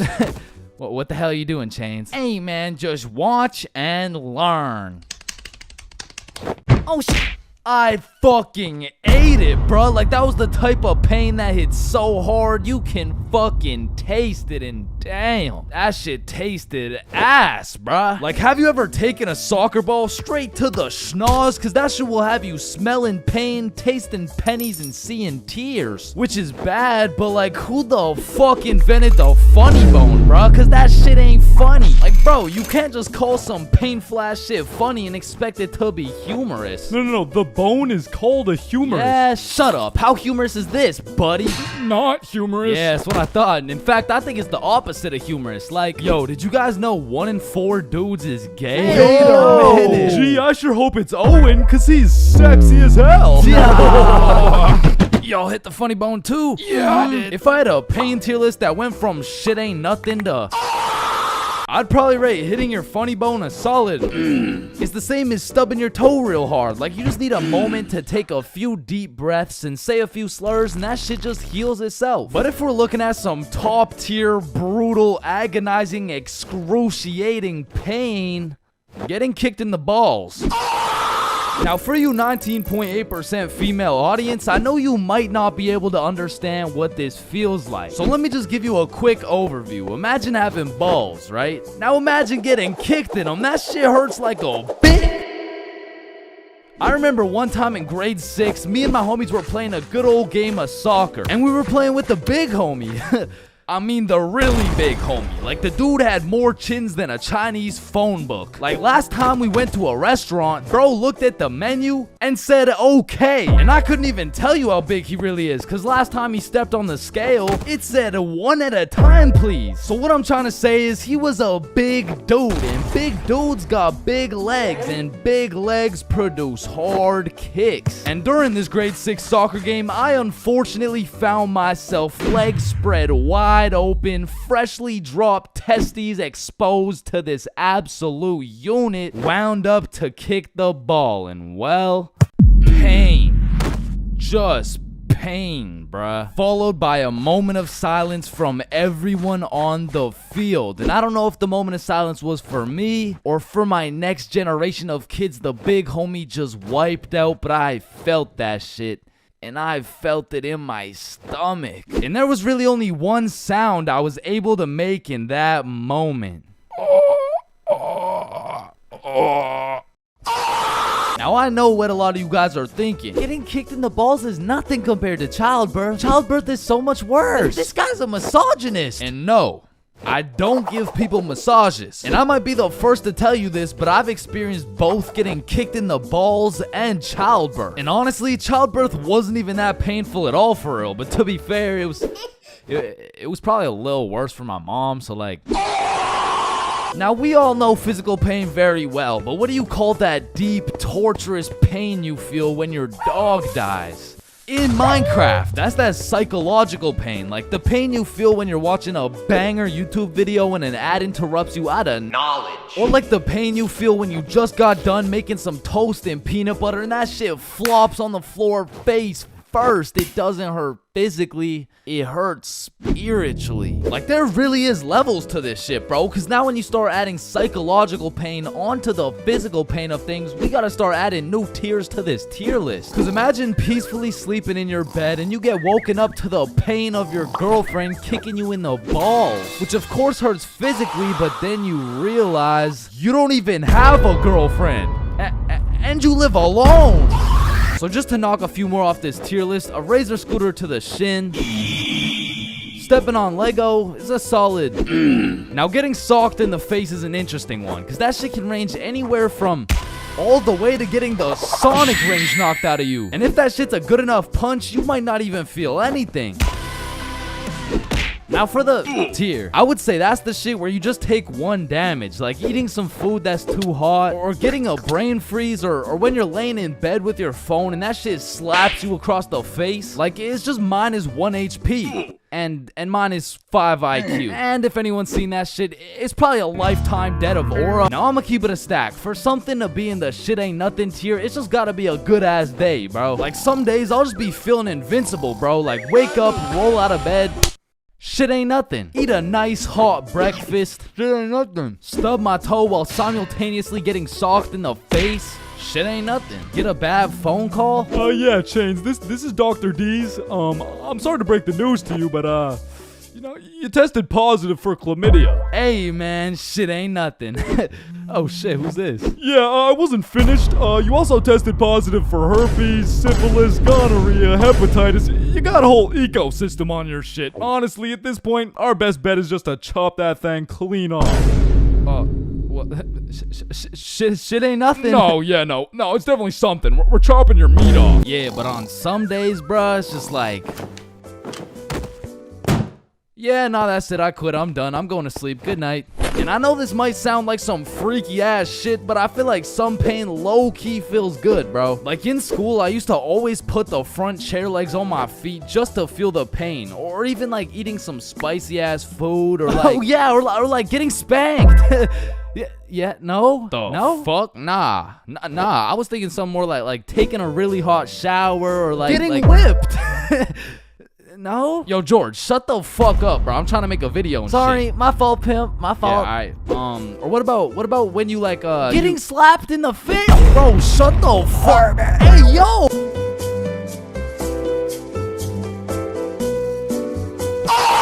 Yo, Chains, I'll pay you $5 if you pull that fire alarm right there. Oh, Run. Chains, do you know why I've called you into my office today? No. You see, that little stunt you pulled has led you to a 1-week suspension. God damn it.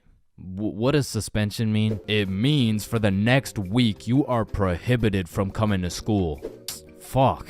What does prohibited mean? Chains, you can't come to school for the next week. Hold up, so you're telling me because I pulled the fire alarm, I don't have to go to school for a week? Yes, it's a suspension. You are... Man, I got a love-hate relationship when it comes to getting suspended from school. Like, on one hand, shit, you just don't have to go to school. But on the other hand... Suspended? Oh, I'm about to suspend that ass. Ah, fuck. Ow. Shit. Alright, I don't recommend getting suspended. That shit is not worth it. But how do I know? This story dates way back to grade 7. It was a cold winter day at Stickman Middle School. In fact, it was freezing cold, and this gave Billy a great idea. Yo, the pond behind the school is frozen. Let's go fuck around on it. Oh, I'm down. Okay, bet. So after school, we got a group of 5 homies, and we headed over to the frozen pond. Now, to paint the picture, behind Stickman Middle School was Stickman Elementary School, and behind Stickman Elementary School was this frozen pond, meaning we had to walk through Stickman Elementary School to get to this pond. But nonetheless, we walk up to the pond and instantly I see this big red sign that says, "Hazard, do not step on ice." Guys, the sign says do not step on ice. Man, fuck the sign. Watch this. Oh shit, look, it's sturdy as fuck. Yo, fuck. And even though Billy's dumbass fell in, the ice was actually pretty sturdy. So you know, we're gliding around, eating shit, hitting the meanest ballerina spins you've ever seen, and eating shit. And we were having some good old harmless fun. In fact, our grade 7 selves were having the time of our lives on this frozen water. That is until... Oh, what do you guys think you're doing? We were just walking on the ice. Did you guys not see the sign? What sign? I could have swore I put a sign right here. Nope, no sign at all. There was no sign. I have no clue what you're talking about. Okay, but you guys have to get off the ice. Well, why? Nobody's getting hurt. Yeah, we're safe. Okay, it's your choice. You're gonna regret this. So we continued with our ice skating antics for approximately 10 more minutes. Until the same lady came back up to the pond, but this time she was equipped with a Sony Alpha A7 mirrorless digital camera with the extendo lens. In other words, she was quite literally about to catch us in 4K. But at least she doesn't know what school we go to. Hey, what school do you guys go to? Not Stickman Middle School. Absolutely not. No, definitely not. Fuck, she knows. We had to think quick. How are we gonna smoothly get out of this situation without getting in trouble? So we called a boys' emergency meeting. We huddled up and discussed our best plans to get out of this situation. And after combining all of our genius grade 7 brains, we made the ultimate plan. If we started mooning the camera, it would then be illegal for her to take pictures of our middle school cheeks. I don't know how this became our best option, but regardless, we put the plan in motion. I mean, me personally, I got a little shy and kept my pants up, but some of the boys were out there going crazy, looking more caked up than Summer Rae. And after a little while, the lady must have decided it wasn't a great look to have a camera pointed at some 12-year-old cheeks, and she left. Which means the plan had worked flawlessly. Now the next day at school, I had completely forgot about it, to be honest. But strangely enough, while I was sitting in math class, I hear the little class phone start ringing. Hello? Oh yes, he's here. Oh, okay. Yeah, I'll send him your way. Thank you.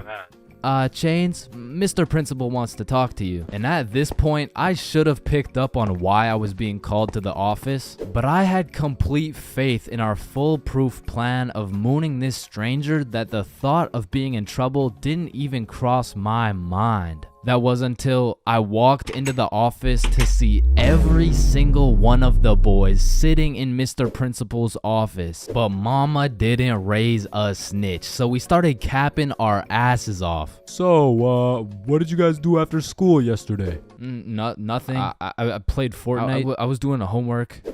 Don't play stupid with me. I got a call from Mrs. Principal over at Stickman Elementary. So tell me, what were you doing on the pond yesterday? I wasn't there. It wasn't us. I don't know what you're talking about. I don't even know what a pond is. I see. Well, I've got evidence. And as he shows us this undeniable evidence, you can see this dude Billy's cheeks in the corner of one of the pictures. So I slowly look over at Billy, and he looks over at me.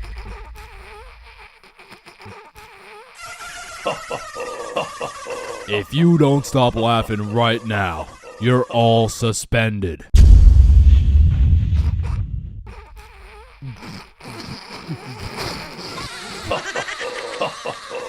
That's it. You're all suspended. And as I explained the situation to my mom, let's just say Mama Chains was not happy.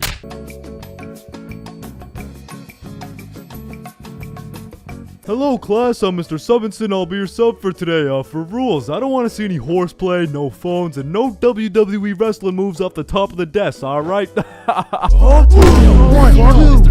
he just looks like that dude from the Pringles can. Walking into class and then seeing a substitute teacher is like the same feeling as squaring up to fight a dude and then finding out that dude's blind, bro. Like, you pretty much just gotta show up and you win. Like, I honestly feel bad for these substitutes, bro, because every day they have no clue what they're showing up to. Like, one day they're walking into a class full of angels, and the next day they're fighting for their life in a class of straight demons, bro. I mean, being a substitute teacher is all about confidence. Like, the moment the sub walks into the class, they're being analyzed. Like, the way they walk, how they dress, and especially how they talk. Yo, if the first thing they say sounds like, Hey, hi guys. It's raps, bro. If you start the class sounding like an intro to an 8-year-old's Minecraft Let's Play, paper's gonna be thrown, pencils are gonna be thrown, fucking dudes are gonna be thrown, like, it's gonna be straight anarchy, bro. But when the sub walks in the room with a little pep in his step, a little drip in his fit, and most importantly, he starts the class sounding like he's done this shit before. Hey guys, I'm Mr. Peppinson, and today we mean business. All of a sudden, people are listening. Everyone except for one man, the class clown. He's gonna see that confidence as a challenge, and bro's gonna start testing the waters to see if this sub is really about it. And that is how y equals mc squared. Any questions? Yeah, blue hat. Yeah, Mr. Pepinson, why are you built like that? Oh, you mean built like the Rock? Yeah, these are called muscles. You'll learn about them when you hit puberty. But bro, I'm in grade 11. I've already hit puberty. Yeah, nah. That's not what your peach fuzz mustache is telling me, buddy.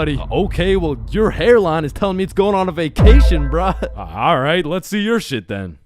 Yeah, like, it's not bad.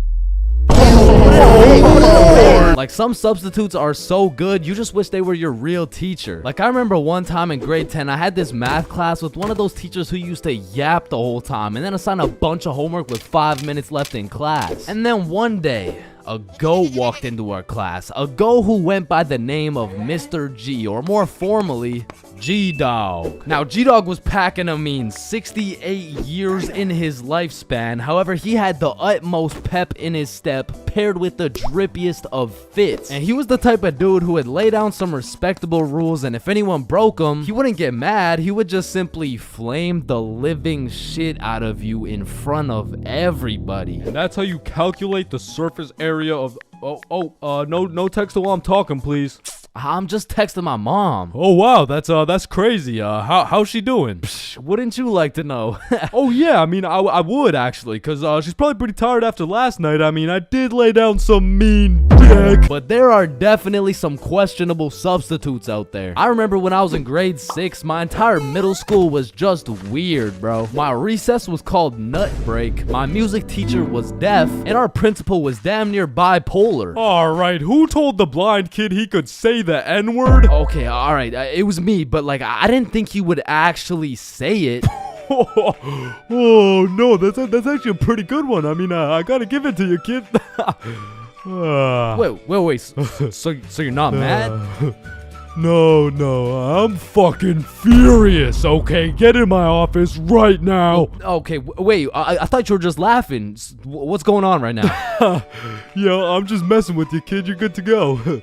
Okay, thank you. Thank you. Get to go out of the school because you're expelled. That is absolutely unacceptable. Are you joking, or does it sound like I'm joking? Yeah, kinda. Yeah, bro, my middle school was weird as hell, so I can't say I was surprised when a substitute teacher walks into my class talking about, hello class, I'm Mrs. Hutchinson, and I identify as a mermaid. And I'm only 12 years old, so I'm like, dog, what the actual fuck does identify mean? But bless Miss Hutchinson's heart, man, because Lord knows middle schoolers weren't gonna take that shit seriously. Oh, she's funny, mermaid. No, class. I'm serious.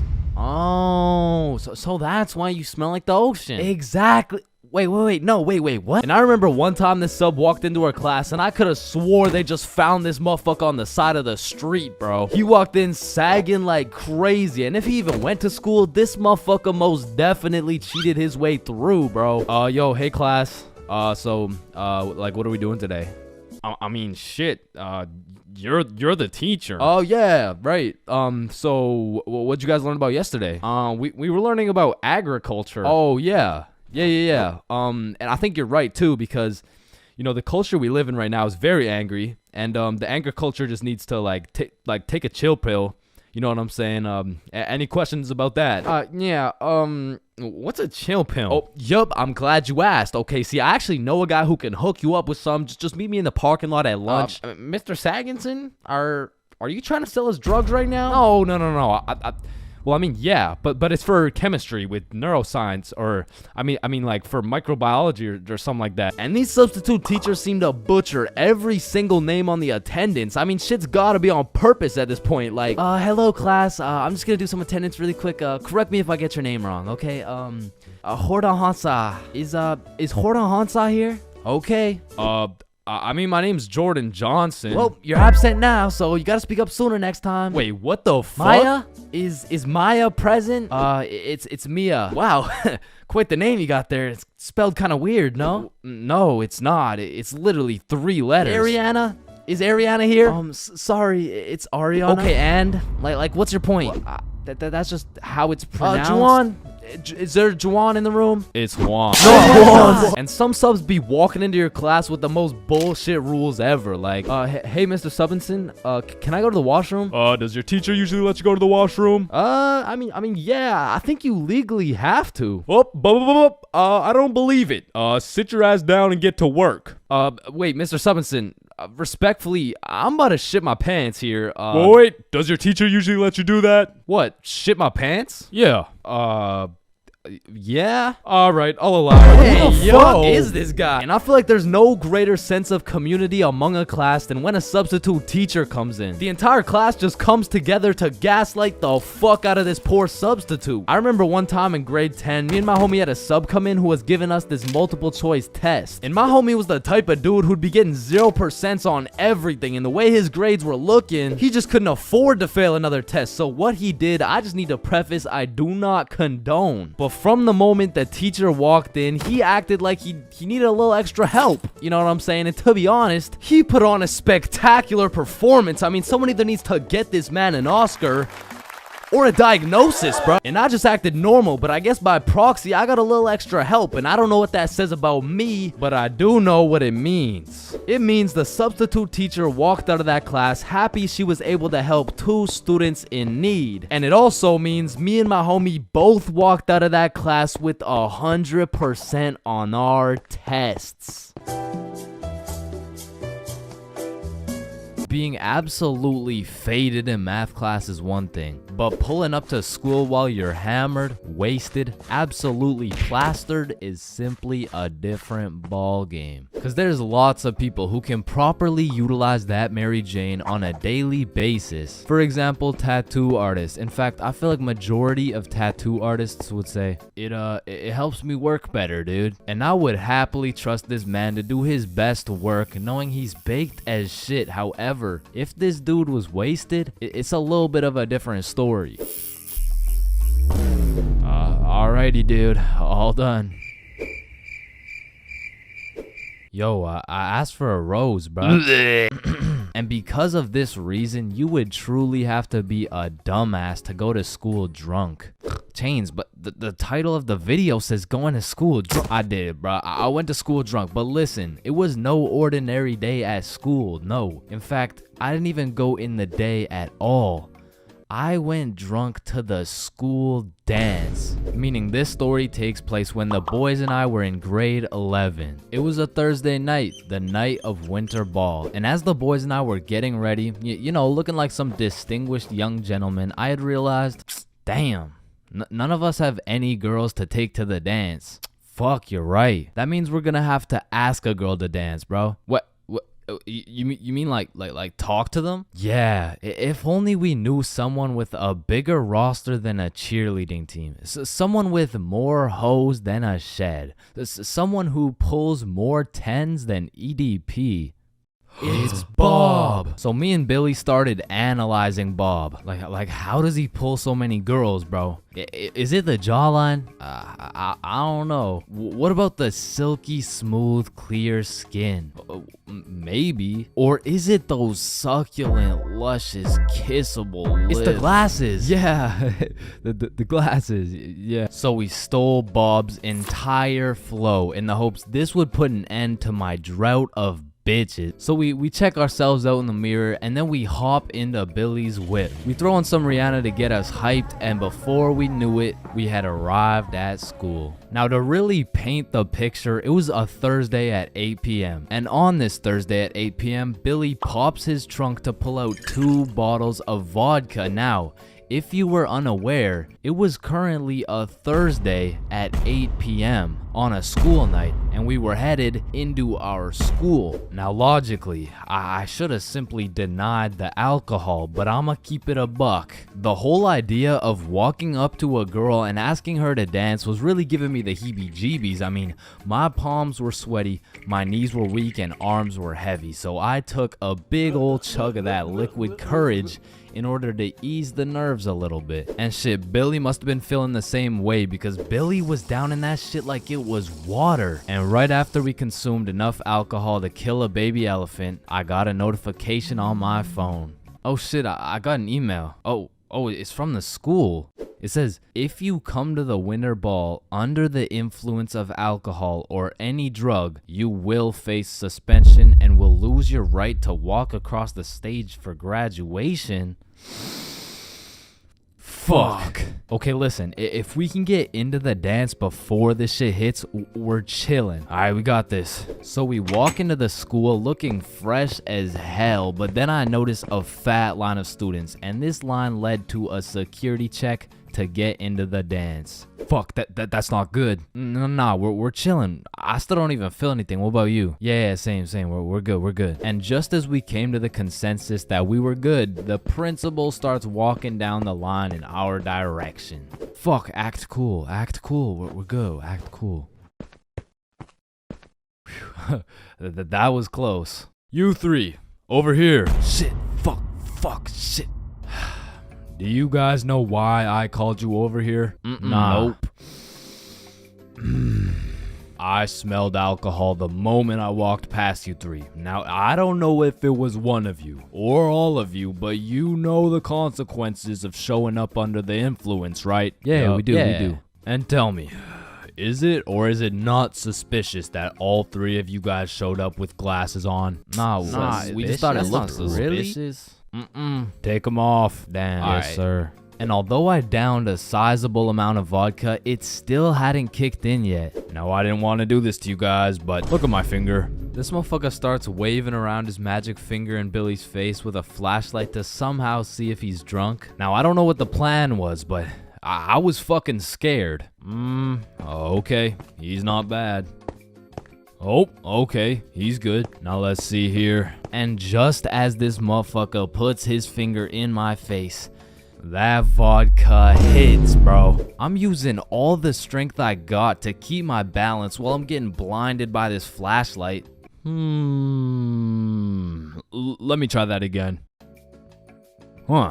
I got a little feeling you guys drank, but it hasn't fully kicked in yet. I'll check up on you in a little bit. Yeah, that's good. Yeah. So we get to security and they make sure to pat us down. A little bit too good, but before we knew it, we were at the dance. And just like that, I saw my opportunity and I put that liquid courage to use. And you know, I'm very articulate when it comes to words, so I ask, hi, how are you?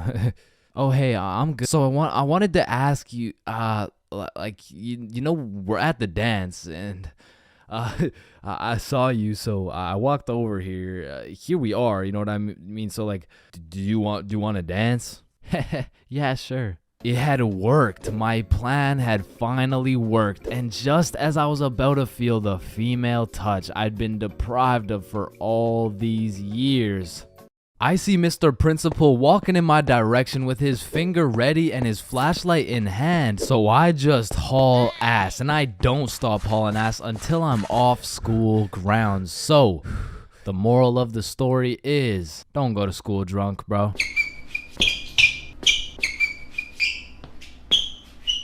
Man, you could be the 47th president of the United States and you'd still get flamed in school. It's just inevitable. It could be your haircut, your clothes, and bro, even when there's nothing to roast, somebody's gonna try and spit out some bullshit anyways. Hey, yo, why does Carl's face look like Spider-Man's left nut? Yo, I can't see it. Why do you know what his nuts look like? And bro, when I was in middle school, all my clothes were hand-me-downs I got from my neighbor, and this motherfucker just didn't want to see me win, bro, because I was getting piles of V-neck shirts and jeans that didn't even fit. And not only did my neighbor have no drip, but dude was 10 years older than me, so every fit I made was just a decade too late. And pulling up to school and that shit had me feeling like a rotisserie chicken, the way I was getting cooked at a 360-degree angle, bruh. But my fit wasn't even the only thing that was outdated, because my phone looked like the first phone ever created. And it acted like it too. I mean, I would have to click the screen 5 times and then send a prayer to the heavens just to turn that shit on. And only real G's know the pain of having to whip out an old ass phone around someone else. Like, I remember this one time a girl came up to me and asked if she could add me on Snapchat, and when I gave her my phone, my shit crashed, bro. I think your phone just ran out of battery. Oh no, don't worry, sometimes you just gotta Yeah, here you go. Actually, I have a boyfriend, so wait, what the fuck? And ever since that day, that phone was my #1 op, bro. So much so that the next time a girl came up and asked for my Snapchat, I started fucking malfunctioning, bro. Hey, can I get your Snapchat? No. Oh. Okay. No. It's just cause I don't have Snapchat. Oh, well, what about your phone number? I actually don't even have a phone. You don't have a phone? Oh, well, I did, but then my dog ate it. You know? Oh my God, is your dog okay? Sorry, I don't even have a dog. I don't have one. Then who ate your phone? Fucking I did. Wait, was that? Nope. Like, I do appreciate all the hand-me-downs, because without them, I would be walking through the school butt-booty naked. But to be honest with you, if it was a choice, I would have rather been butt-booty naked. Because these V-necks were straight girl-repellent. Like, there's birth control, there's condoms, and then there's V-necks, bruh. But shit, I mean, you could still pull a lot while wearing a V-neck, but it's just like... It's just gonna be dudes. And just when you think I couldn't have been more roastable, my mom will be like, oh, sweetie, you need a haircut. No, please, mom, no. My mom used to take me to this shop that gave out $1 haircuts, bro, and these motherfuckers were straight speed running these cuts. They'd be asking what kind of cut you want while cutting your hair, and by the time you get to show them the cut you want, your shit is already done, bro. And my mom must have not been tipping them either, considering the fact that every time I went back, the cuts kept getting worse and worse, until one time I walked out there with my head bleeding, like I asked for a 2 on the sides, and she hit me with a -2. Now don't get me wrong, when I pulled up to school wearing the most abominable fit known to man with the atrocious haircut and shitter phone combo, I got my shit roasted, flamed, grilled, sauteed, deep fried, and then thrown into the goddamn microwave. Like the type of flaming that has you going home and just taking an extensive look in the mirror, questioning if you should legally change your name to Albert and flee the country. But somehow, this motherfucker Carl got flamed even harder than me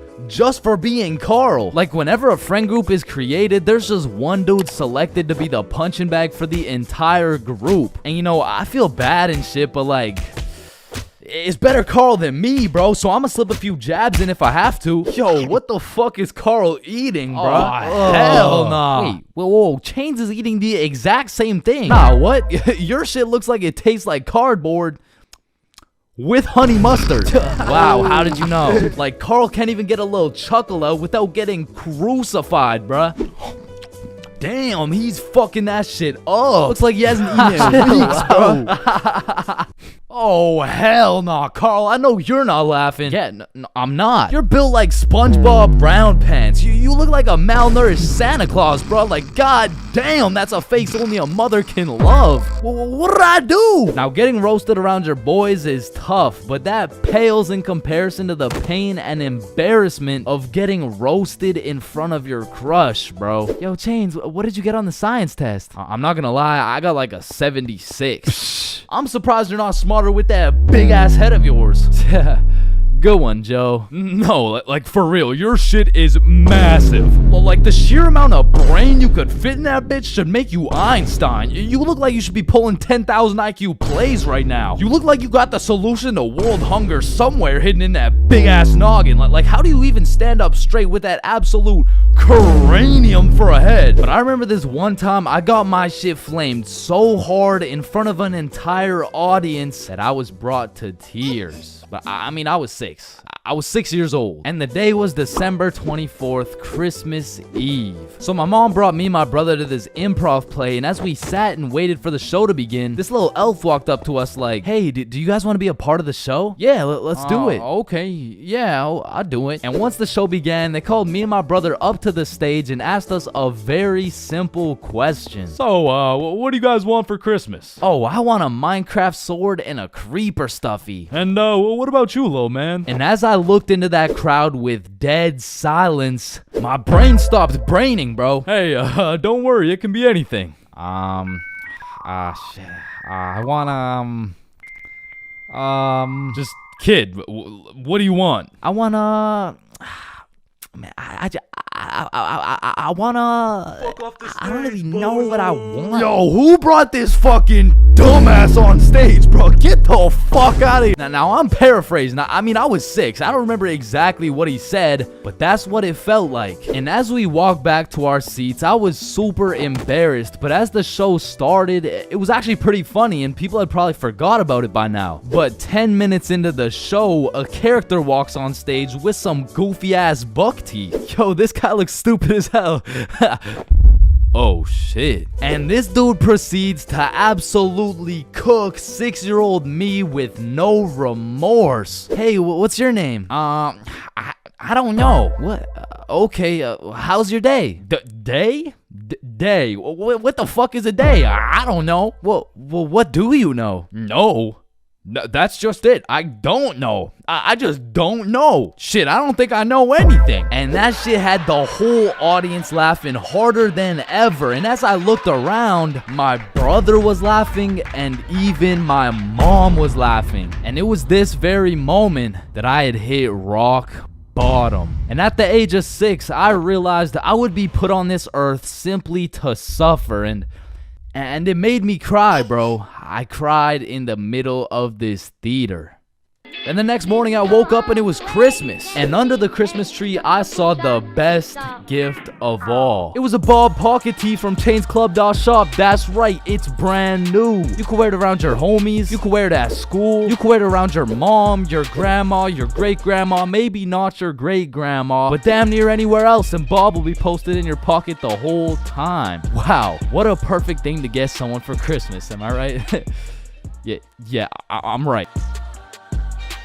Your very first time buying from the plug. It's a special moment. It marks the beginning of a bond so strong and full of trust that it can only compare to that of your barber. Now, your first time copping from the plug can go many different ways, but my first time took place way back when I was 7. Okay, that's cap, but I was 13. Now, as some 13-year-olds, my homies and I were oblivious of how to get our hands on some sweet, juicy, succulent magic broccoli. But you know what they say, if there's a will, there's a way. So we did what any 7th grader would do. We searched that shit up on Google. Where do I buy weed? And somehow, one of the first things that came up was some motherfucker on Reddit like, just order a pizza. The pizza delivery guy stands a 78% chance of being baked. Just ask him where to find some gas. Simple as that, man. Oh, bet. So we call up Little Caesars like, hello, can I get a medium pepperoni pizza, please?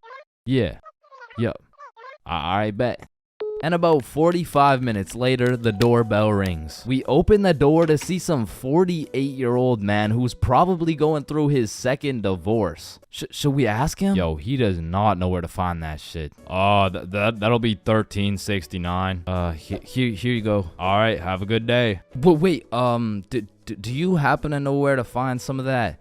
Some of that good dope? Good dope? Oh, I see what you're saying. If you wanted some ranch dip, just say that. Nah. What he's trying to say here is, do you know where to find some of that good shit? Oh, you want some good shit, huh?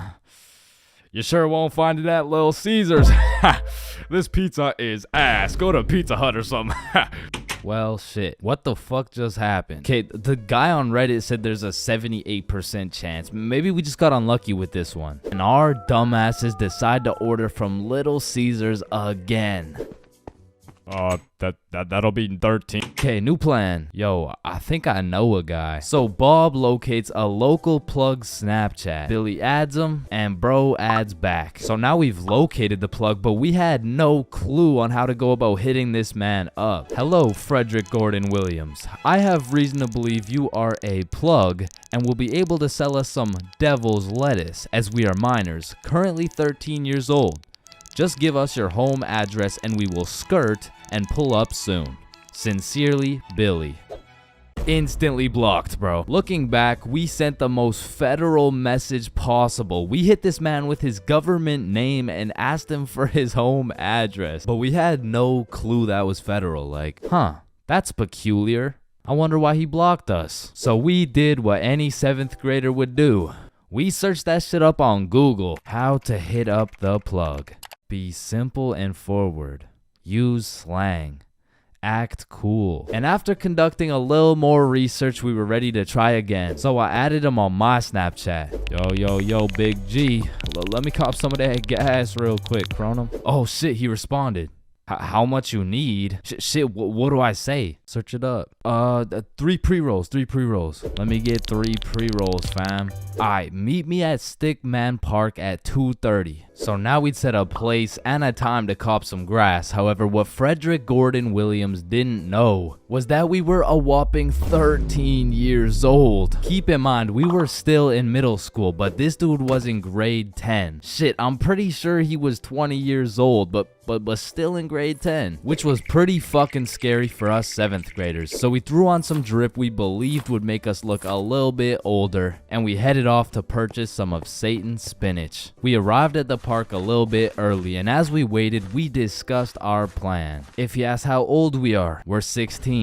If he asks our grade, we're grade 10. If he asks our pronouns, we are he/. Bro, chill, he's not gonna interrogate us. It's a simple business transaction. Oh shit, there he is. And as Frederick approached us, I could feel my blood pressure rising. Some would say I was shitting bricks. Yo, you got the money? How much is it? How much you got? Well, I brought a $50 bill. Shit, it's usually 60, but I guess I can do it for 50. Oh, thank you so much, man. Holy shit, this is a fucking steal. Here you go, but remember, this is OG Bubba Killer Death Paralyzing Kush 9000.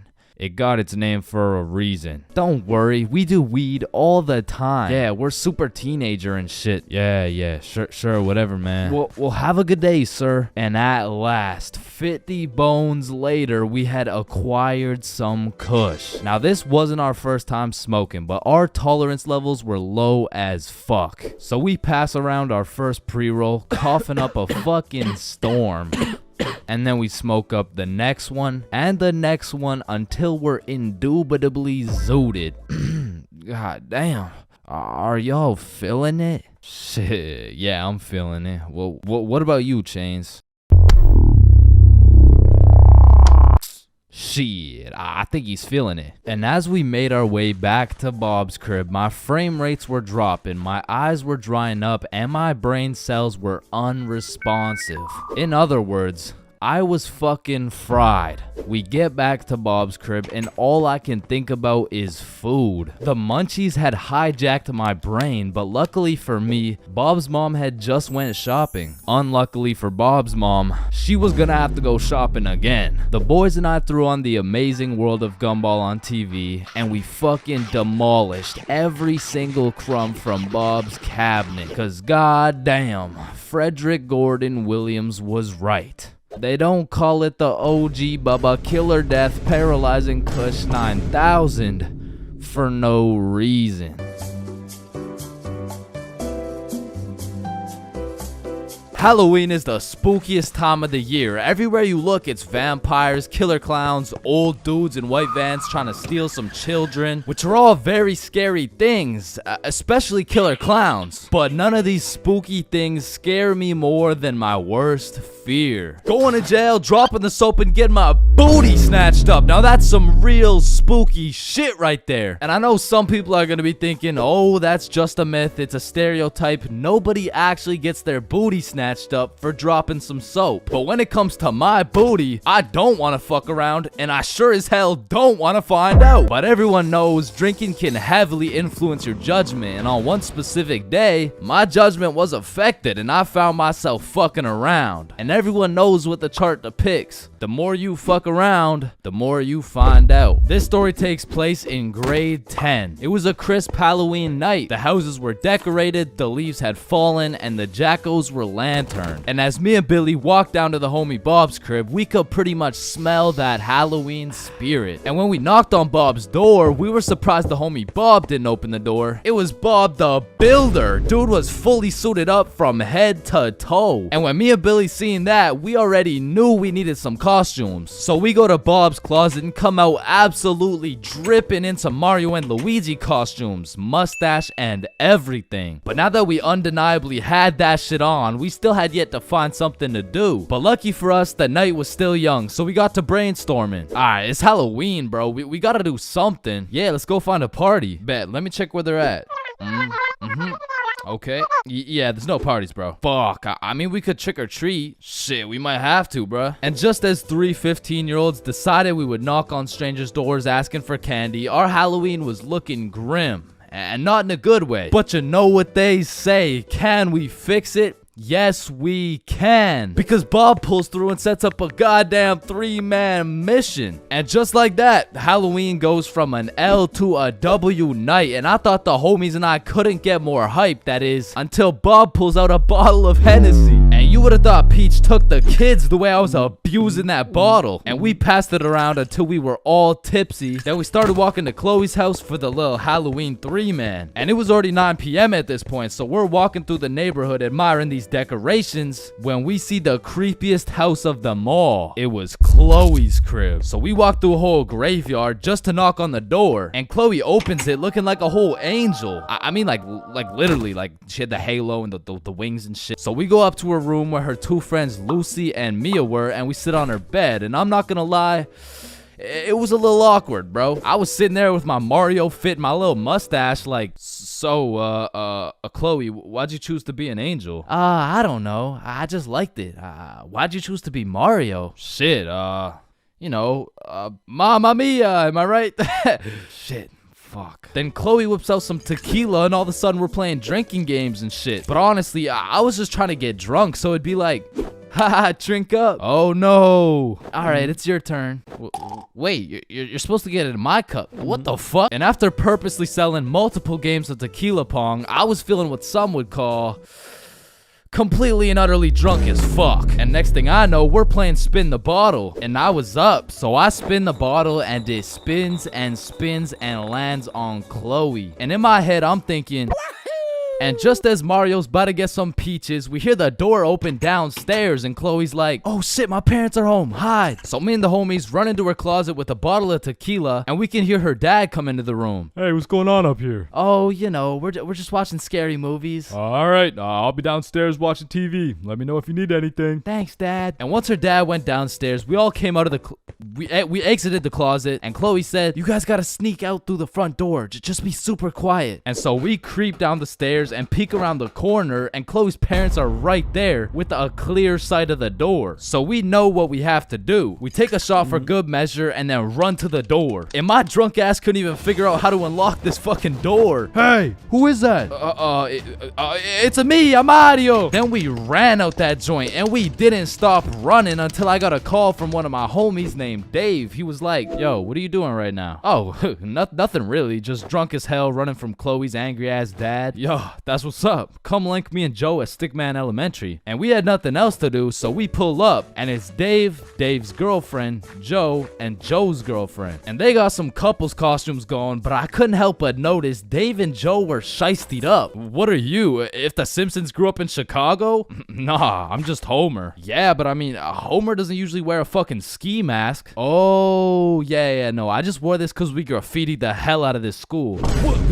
Joe was here and Dave was too? Bro, what the fuck were you thinking? What? Oh, you want me to include your name too? No, hell no. And just as we become guilty by association, 4 cop cars come zooming down the street. Oh shit, it's the cops, run! And the cops hop out of their cars and start running at us with flashlights. So we head for the forest, but to get to the forest, we had to run across this long ass muddy field. And in the middle of this field, there was a huge pothole. And how did I know that? Because I seen Marge absolutely eat shit right in front of me. And don't get me wrong, I was absolutely plastered, but as the cops got closer and closer, I could practically see myself getting caught and dropping the soap, and you know I wasn't gonna let that happen. And so with all that adrenaline, I Mario jumped that fucking pothole and hauled ass into the forest. And right when you get into the forest, there was this deep creek with a log going across it. But when I look back, I see the cops' flashlight getting brighter and brighter, so I say fuck it and take a run at this log. I get a good 2 steps and then my drunk ass slips, boom, right into the muddy creek. But I don't have time to give a single fuck. So I run through this waist-high muddy water, and then we regroup and check who made it. I see Bob, Joe, Dave, and Dave's girl. Yo, where the fuck is Billy? No, where's my girlfriend, bro? Oh, she ate shit a few yards back. Wait, what? Is she okay? Did she get caught? Wait, shut up. Billy's calling. Yo, where are you? I'm hiding behind a tree right now.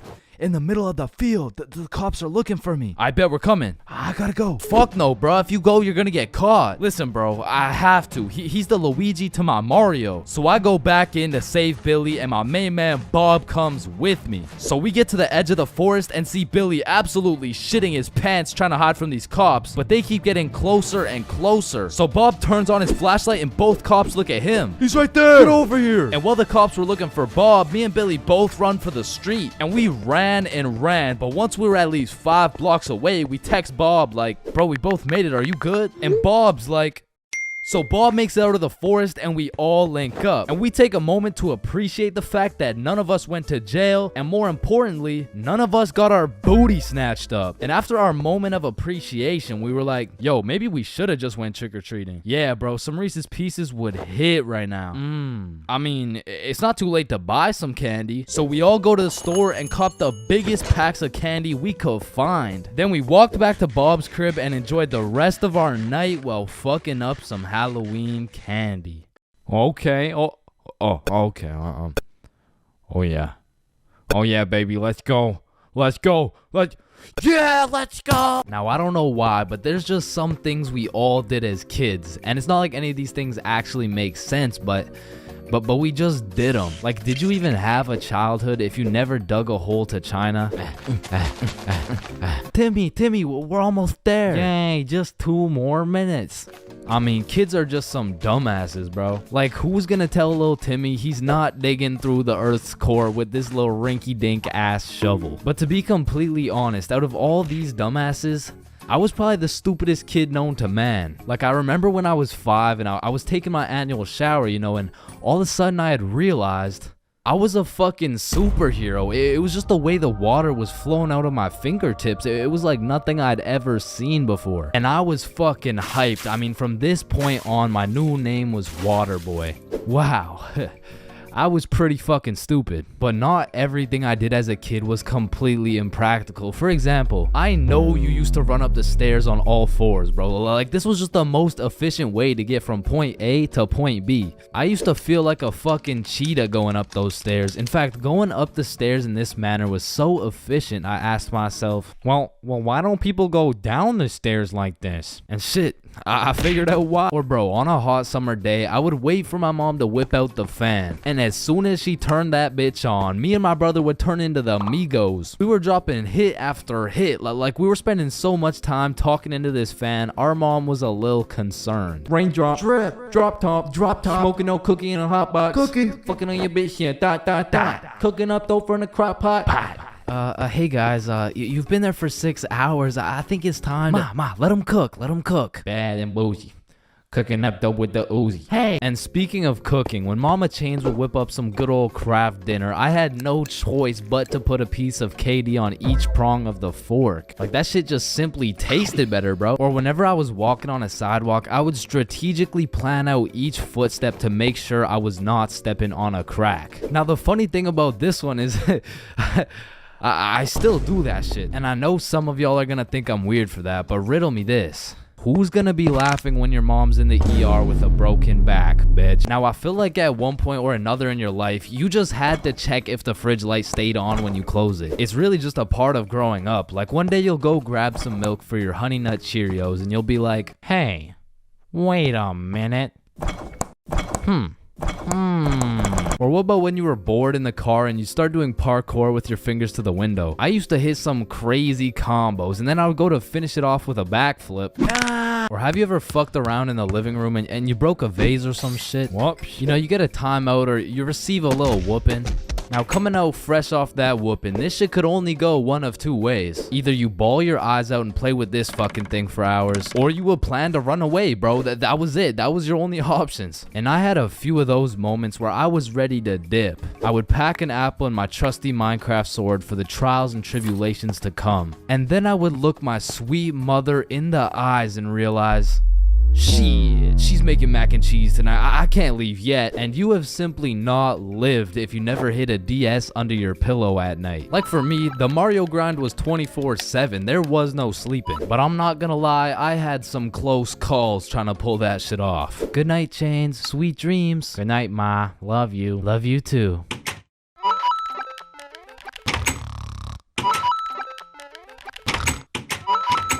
Fuck. And goddamn, bro, in grade 1, we would be doing anything but schoolwork. Like, we'd be poking holes in our erasers, injecting heroin with mechanical pencils, drawing this shit, and breaking this shit off mechanical pencils. I'm not gonna lie, you still gotta keep me away from those things, because if I see them, I will break them. And yo, I'm not gonna forget you motherfuckers who used to put glue on your hands and let it dry so you could peel it off. Like, bro, you're weird for that shit. I'm not gonna lie. But I did used to love crafting the biggest marker sword you could and have a duel. And I don't know why, but I always used to carry around this tiny ass pencil. Like, I never actually used it, but I always had it. And I used to flex it too, thinking it was cool or something.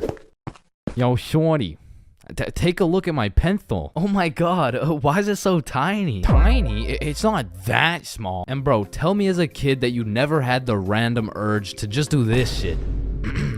And you just stay there. I don't know why. And I'm not gonna lie, I have to contribute my entire professional stickman career to drawing on the windows as a kid. Like, Mini Chains was whipping up some masterpieces. They were on some Picasso level shit, which is exactly why you see this high quality stickman content.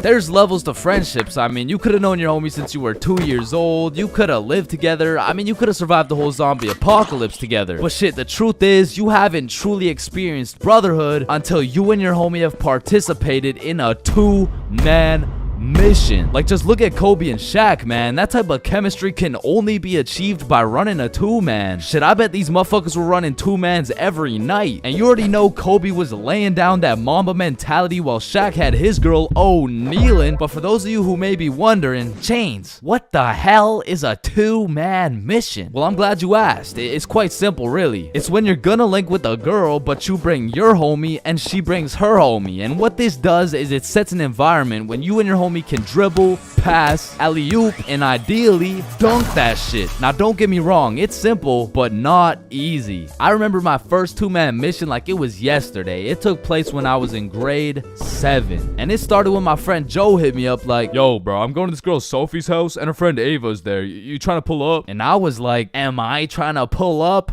Hell yeah, I'm trying to pull up. So we show up to her house, and I'm new to this whole thing, so I'm sitting there like, what now? We could watch a scary movie. Yeah, let's do it. I'm down. Well, actually, personally, I'm not a big fan of scary movies. Man, shut the fuck. So we're watching this scary movie, and to be honest with you, it was simply the best scary movie I'd ever seen in my entire life. So I was really getting invested in this plot. And Ava's like, oh my god, I'm scared. And that shit went way over my head. What? Why? It's not even at the scary part yet. And then only 30 minutes into the movie, Joe and Sophie are like, Yo, we'll be right back. Oh, okay. Do you guys want me to pause the movie? Nah, it's all good, bro. And you see, what Joe just did right there was a calculated move. In basketball terms, he just said an ISO. So now it was 2 1v1s. And the situation was absolutely perfect, but the problem was, I actually liked the fucking movie. And that violates rule number 3 in section 7 of how to pull off a successful 2-man. Never give a fuck about the movie. Cause the truth is, the movie length is like the shot clock. If you end up actually watching the entire movie, you failed the mission. But I had no clue, and to be honest, I didn't even know what a 2-man was at the time. So I got some popcorn and I was just watching the movie. But when the climax of the movie was about to come around, I did something that violated every term and agreement of the 2-man mission. I went over to Joe and Sophie like, hey guys, quick, you're gonna miss the best part. Oh, fuck. And I missed the climax of the movie, but shit, I seen a climax. And needless to say, Joe never invited me to a 2-man mission since. But you know I had to redeem myself, even if it was 3 years later when I was in grade 10. It was a Saturday night, and me and Bob were looking for something to do. And I'm gonna keep it a stack with you, bro. I had no motion. Like, my Snapchat was drier than a Popeye's biscuit, bro. But lucky for me, Bob had a roster. And I'm talking an all-star lineup of girls who just want Bob on their body. And I don't blame them. I mean, shit, I got Bob on my body right now. And you can too at chainsclub.shop. That's right, we got hoodies, shirts, beanies, socks, keychains, stickers, you name it. And starting at the price of $4.20, Bob can be all yours. Or if you want me, I wouldn't mind being on your keychain or something. Treat me like white teeth. So as I was saying, me and Bob were bored. So Bob hits up this girl named Avery like, what are you doing right now? And she's like, just chilling. Who you with? My friend Alice. Let's link. I'm with my homie. Okay, is he cute? Cute as hell. Okay, come over. And I'm excited as fuck, so we get Bob's sister to drive us to Avery's crib, and as we pull up to her house, I remember a crucial detail that I'd been forgetting this whole time.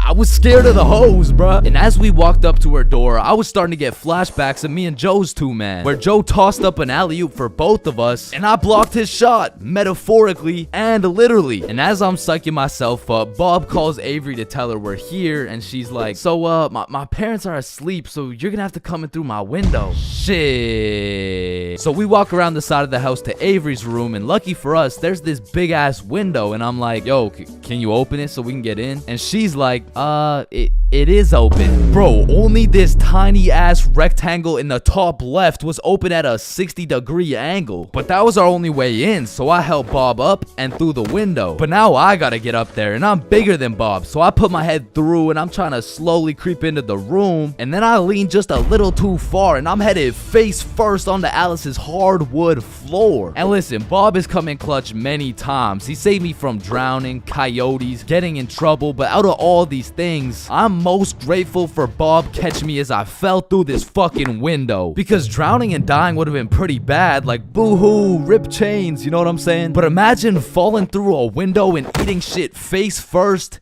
in front of the hose. Like, I would have preferred the drowning, bro. But after that close call, I was a little flabbergasted, you know what I'm saying? But Alice has the audacity to ask me this loaded ass question like, oh hey, what's your name? Me? Yeah, you. It's the name's for real.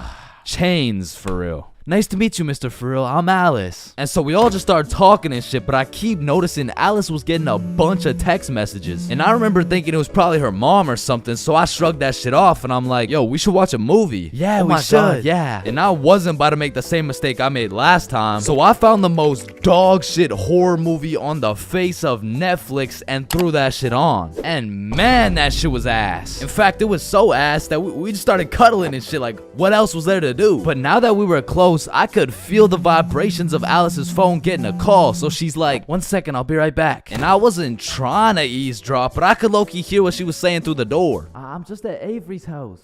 We're watching a movie. Oh my god, okay, that's fine.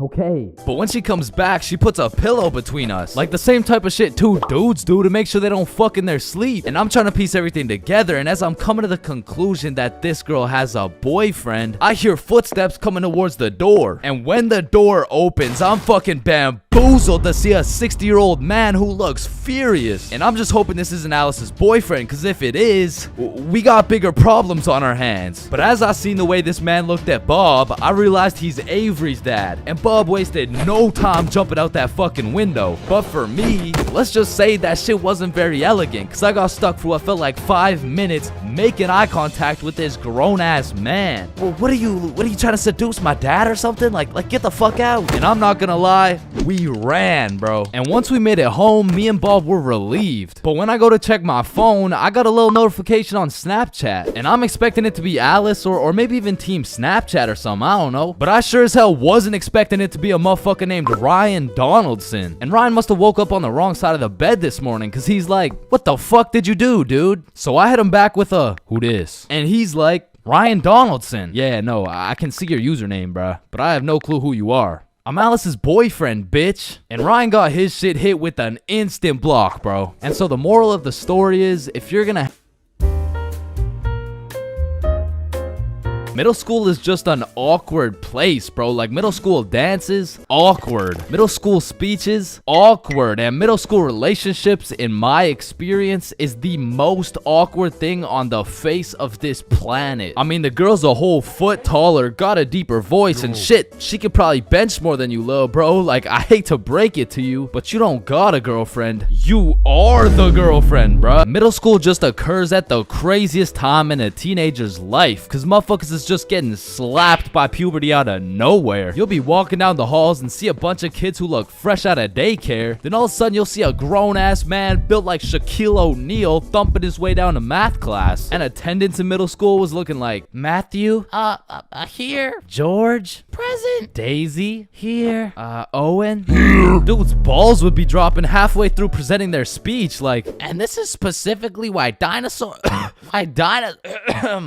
Why dinosaurs went What the extinct. fuck? And in middle school, nobody had drip. Like, dudes would be showing up to school in a neon green t-shirt paired with some bright red shoes looking like a fucking traffic light. Well, their haircuts looking like their barber cut their shit with one hand, well blindfolded. But to be fair, everyone had a shitty haircut in middle school, bro. And if you think your cut wasn't that bad in middle school, chances are your shit's probably still ass to this day. And just to make things worse, the cherry on top is that everybody's got acne. There's just all these hormones flying around and these kids have no clue what to do with them, which is exactly why middle school beef is unmatched, bro. Motherfuckers will be throwing hands for no reason at all. And I don't know how, but somehow even the fights were awkward. It would be like, hey pal, I heard you sat beside my crush in class today. So what? You want to fight about it? I mean, like, if you wanted to.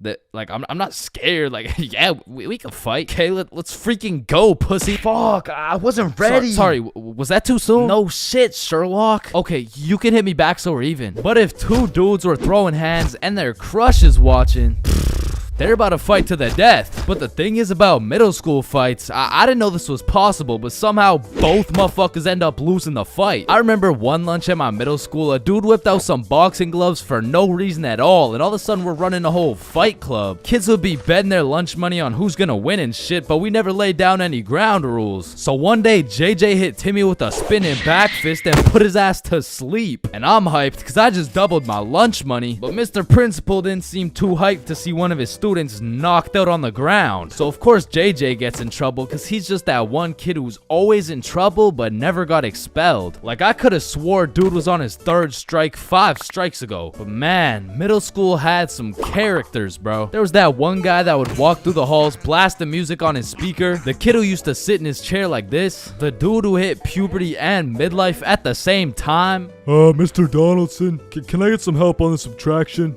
Help on the subtraction? You look more like you need help on your taxes. No, subtraction's just hard for me. During recess, do you go check on the wife and kids? No, I just play on the monkey bars. Tell me, how do you manage to be in middle school and work a 9-to-5 job at the same time? The girl who thinks she's a horse. The emo kid. Catch him in the back of the class with his hoodie tied up watching sad Bart Simpson edits. The kid who had to touch the top of the door frame before entering a room. Girls who have to bring their Starbucks cup everywhere. The dude who's constantly emoting. And in order to find the answer, we can make a grid. Did someone say gritty? Right foot creep. Ooh, walking with that heat. Of course, there's the kid who Naruto runs through the hallway. And then there's that weird ass kid who accidentally called his social studies teacher mom one time.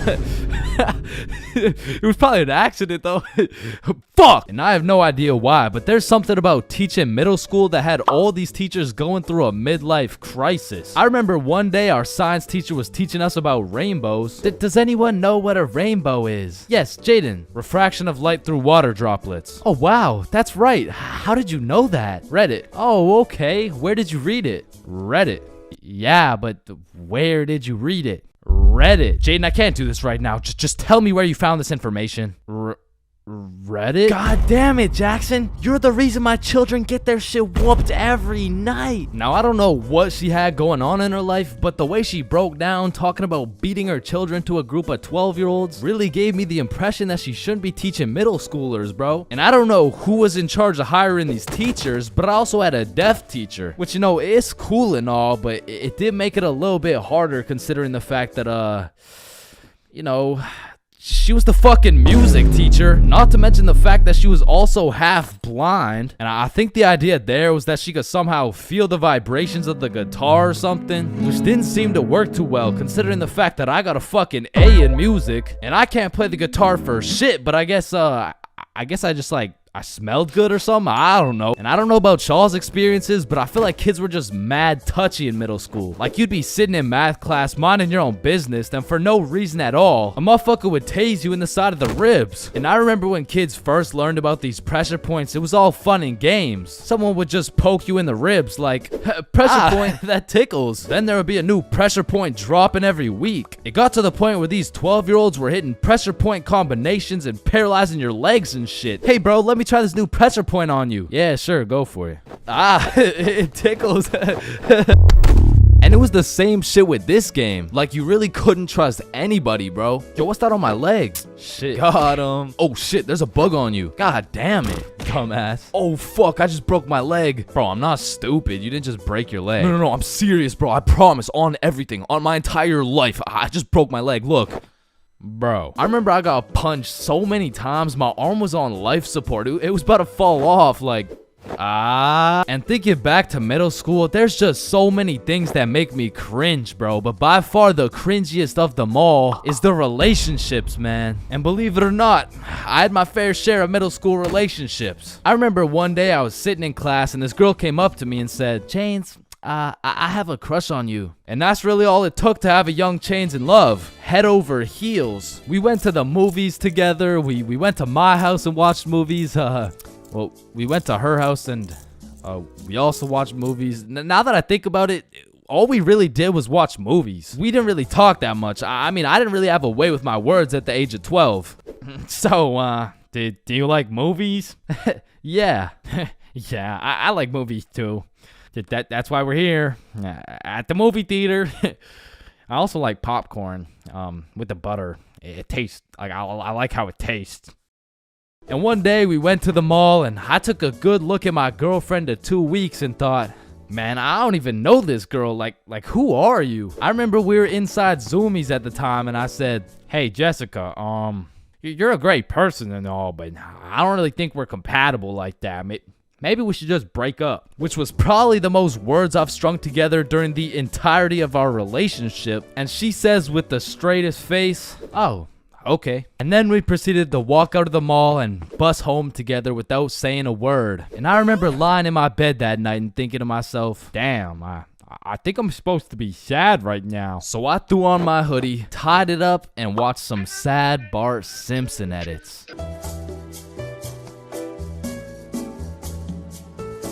Man, way back when, there was a time when you couldn't catch anyone under the age of 30 chiefing a vape. Until one day at Vaporizer Laboratories, they were cooking up and made a flavor that would change the game forever. Cotton candy. Now this revolutionary flavor forced these grown-ass 30-year-old men to take a good look in the mirror and ask themselves, damn, what do I look like as a grown-ass man sucking on this goddamn cotton candy stick? So they do what any responsible adult would do. They give it to their children. I mean, shit, kids love cotton candy. All of a sudden, business is booming for Vaporizer Laboratories, so they start cooking up even harder. Boom, Sour Patch Kids juice. Boom, applesauce juice. And boom, baby food juice. These babies will be sucking that shit like a soother. Kids' first words will be looking like, yo.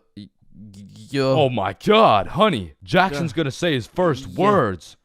Yeah. Oh, let's hear it. Yo. Yo, Pops. Well, let me bum a hit off that 50 Nick Guava Ice, G. Yo, just wait till they drop that breast milk flavor, bro. Shit, these newborn babies won't even know what hit them. They'll be returning customers for life, which will probably be like 12 years max. Now, the reason I say all this is to let you know that vaping not only intruded my high school years, but also my years in middle school. I was first introduced to these bad boys at the ripe age of 13. And with a little bit of that good old peer pressure, I folded, bro. Like, what was I supposed to do, bro? Like not take the hit? No, I probably should not have taken the hit. But from that point on, I started doing a little dabbling, you know. I mean, as a 13-year-old, there's only one answer to someone asking, yo, dude, you want to try a hit of this blueberry guacamole milkshake ice flavor, dude? And that answer is abso-fucking-lutely, dude. And I was never a fiend or anything, but I will say, I popped a few ghosts and blown a few O's back in my day, but it had never gone to the point of me owning a vape. Until one day. This story takes place way back in grade 7. Me and the boys were posted in science class dissecting cow balls or some shit when Mr. Principal burst through the door like, "Is Tessa here?" Yeah, she's right there. And I look at Tessa and she just tosses her vape over to her homie Kate. And I seen that shit clear as day, but Mr. Principal's old ass must have forgot to wear his contacts or something, because he runs a quick pat down on Tessa looking for said vape, but sure enough, he doesn't find it. Miss Rhodes told me you were vaping in her class. Is this true? No, I would never. Okay. And then the bell rang and everybody knew what that meant. It was nut break. Now, I don't know who the fuck decided to name our recess nut break, but I will say most of the students understood that that shit was short for nutrition break. However, some kids took it a little too literally. Weird ass school, man. But this specific nut break, you best believe me and the boys weren't busting nuts or eating nutritional foods because Billy had something else on his mind. Yo, who's got you smiling like that? Who, me? Nah. It's nobody. Yo, wait, you got a crush on Tessa? What? Tessa? Me? Yeah. Yeah, I got a crush on. Yeah. Oh shit, go talk to her, bro. Talk to her. No. Bro, it's simple. She's new to the school. She's probably looking for some friends. So just walk over and introduce yourself. You're right. I'm just gonna do it. Yes, sir. Hey, did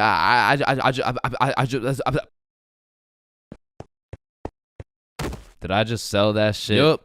You did. Then the bell rings and we all go to PE class. Now in my middle school, your class was your class. You just have the same students and the same underqualified teacher teaching everything. Like, Lord knows Mr. Donaldson shouldn't be teaching PE, but shit, here we are. And so while we're playing dodgeball, I'm trying to coach Billy on how to confess his love for Tessa, but I'ma keep it a buck. I was speaking straight out of my ass, bro. I don't know the first thing about confessing love. Listen, bro, I'm the expert when it comes to confessing love. All you gotta do is walk up with confidence, introduce yourself, and then ask her to be your girlfriend, bro.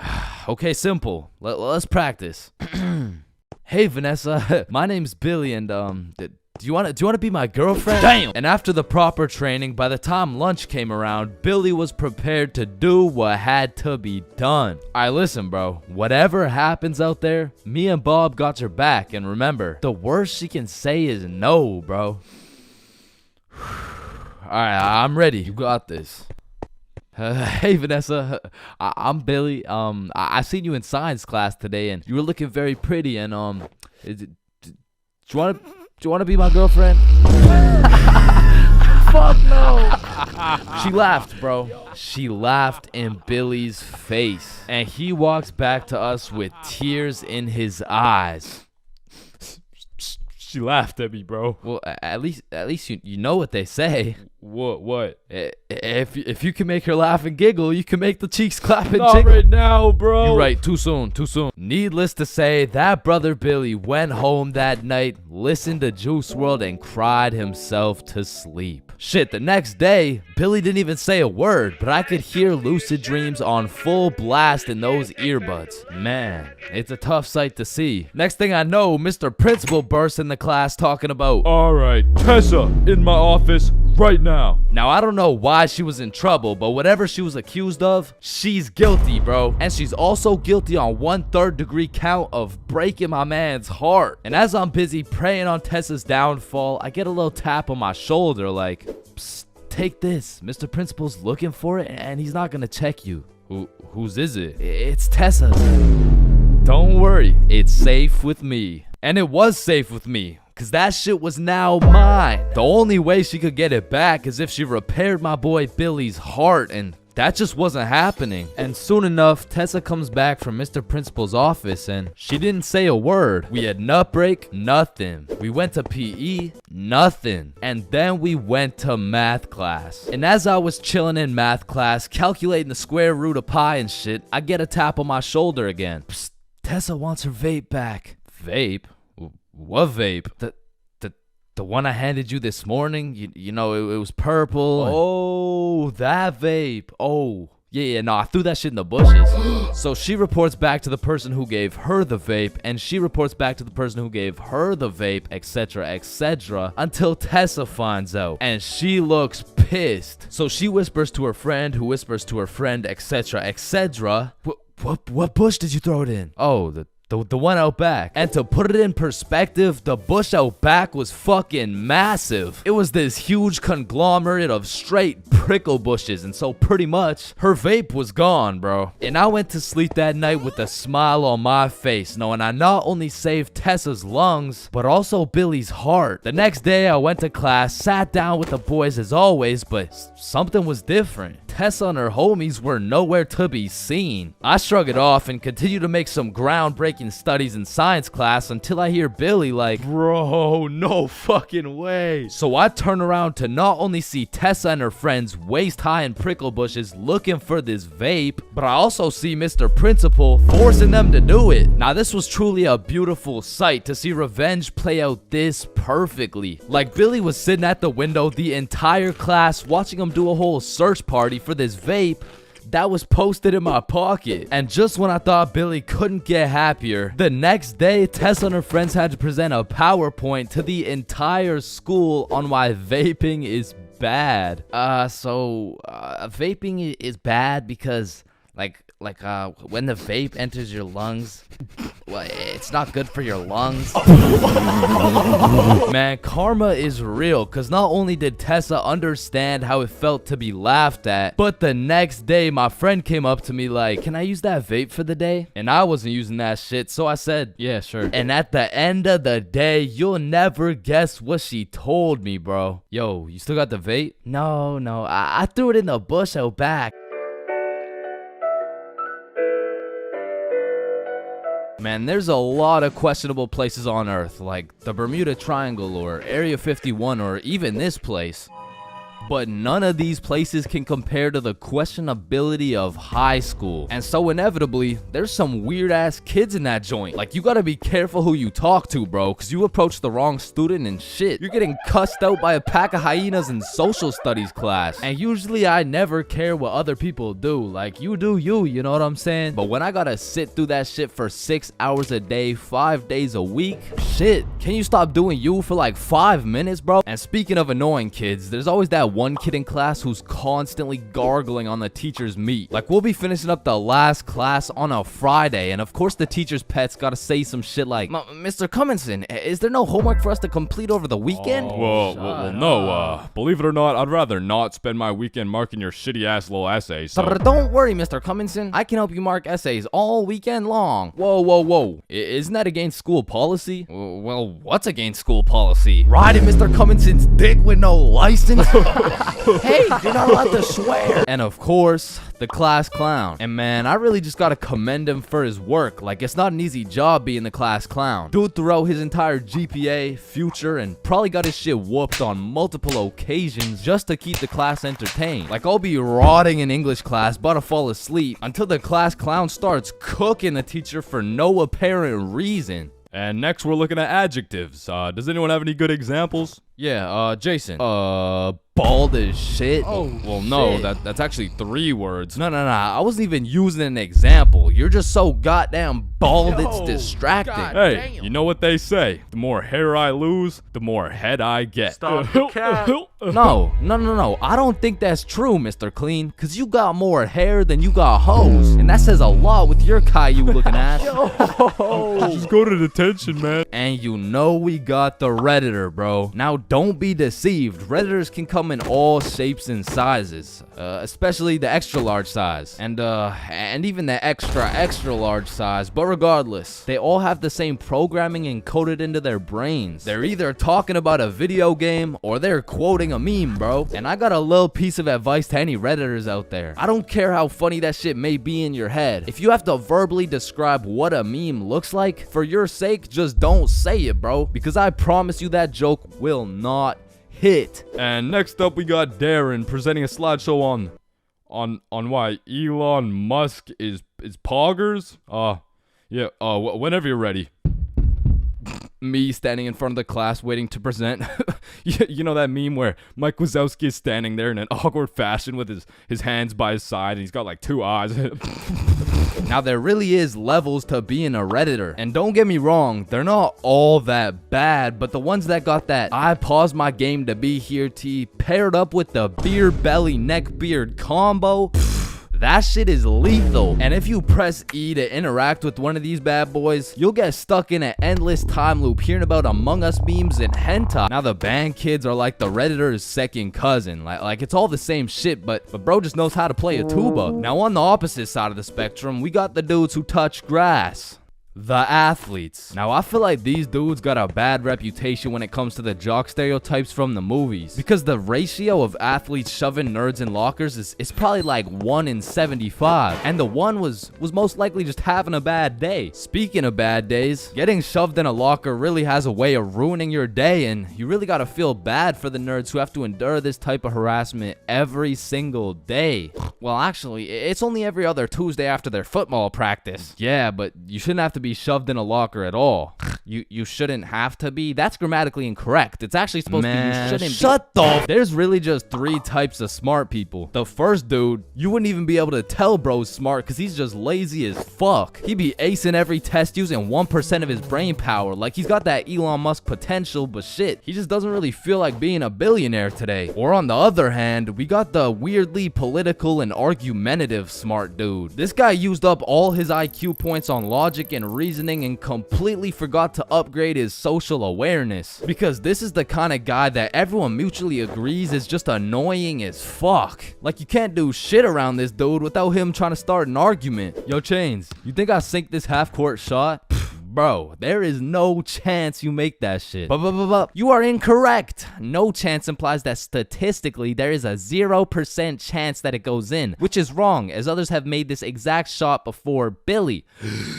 Truthfully, there's a chance for just about anything to happen, even though the chances may be slim. Well, that's cap, because there's no chance for you, bro. No chance for me to what? You gotta be more specific. For you to get some bitches! And some people are just smart, and they still have the ability to be a normal, functioning member of society. A lot of these people are chill as fuck. Like, they can teach you shit you don't understand, carry you in group projects, and if they're goated, they can just bless you with the homework. And this is not the same as getting your homework from the class clown or the athlete, because this shit is actually correct. And next, we got the other dudes who touch grass. The stoners.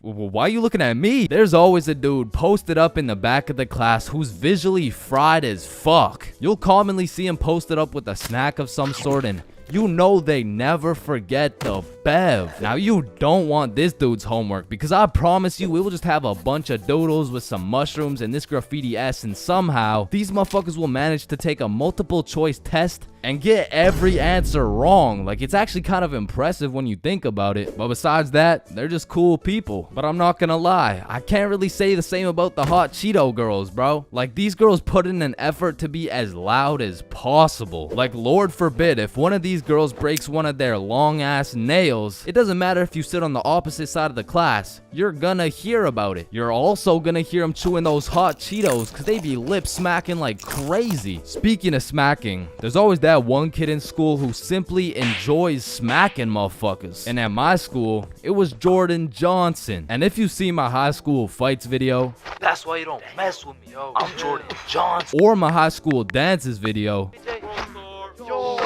I'm Jordan Johnson. You would know, Jordan Johnson keeps a solid ass record, but it's at the point where bros fought so many people that nobody really even fucks with them. Cause now it's like either you fought Jordan Johnson or your homies fought Jordan Johnson, and either way, it's fuck Jordan Johnson. But all bias aside, you just gotta appreciate the top tier, high value entertainment that JJ brings to the school. Like after a long day of calculus and chemistry, there's nothing like watching a dude get Batista bombed in front of the whole school. And speaking of the whole school, 75% of the whole school are straight NPCs. And there's nothing wrong with it. It is what it is, cause honestly, I love you for that. I couldn't be happier to share the school with you, my man. Cause I'm not gonna lie, I don't think I would survive a school without NPCs. The sheer amount of Redditors, hot Cheeto girls, and teachers' pets, fuck, I'd rather be homeschooled at that point. But all jokes aside, man, every student plays a crucial part of the high school experience. So remember to appreciate everyone.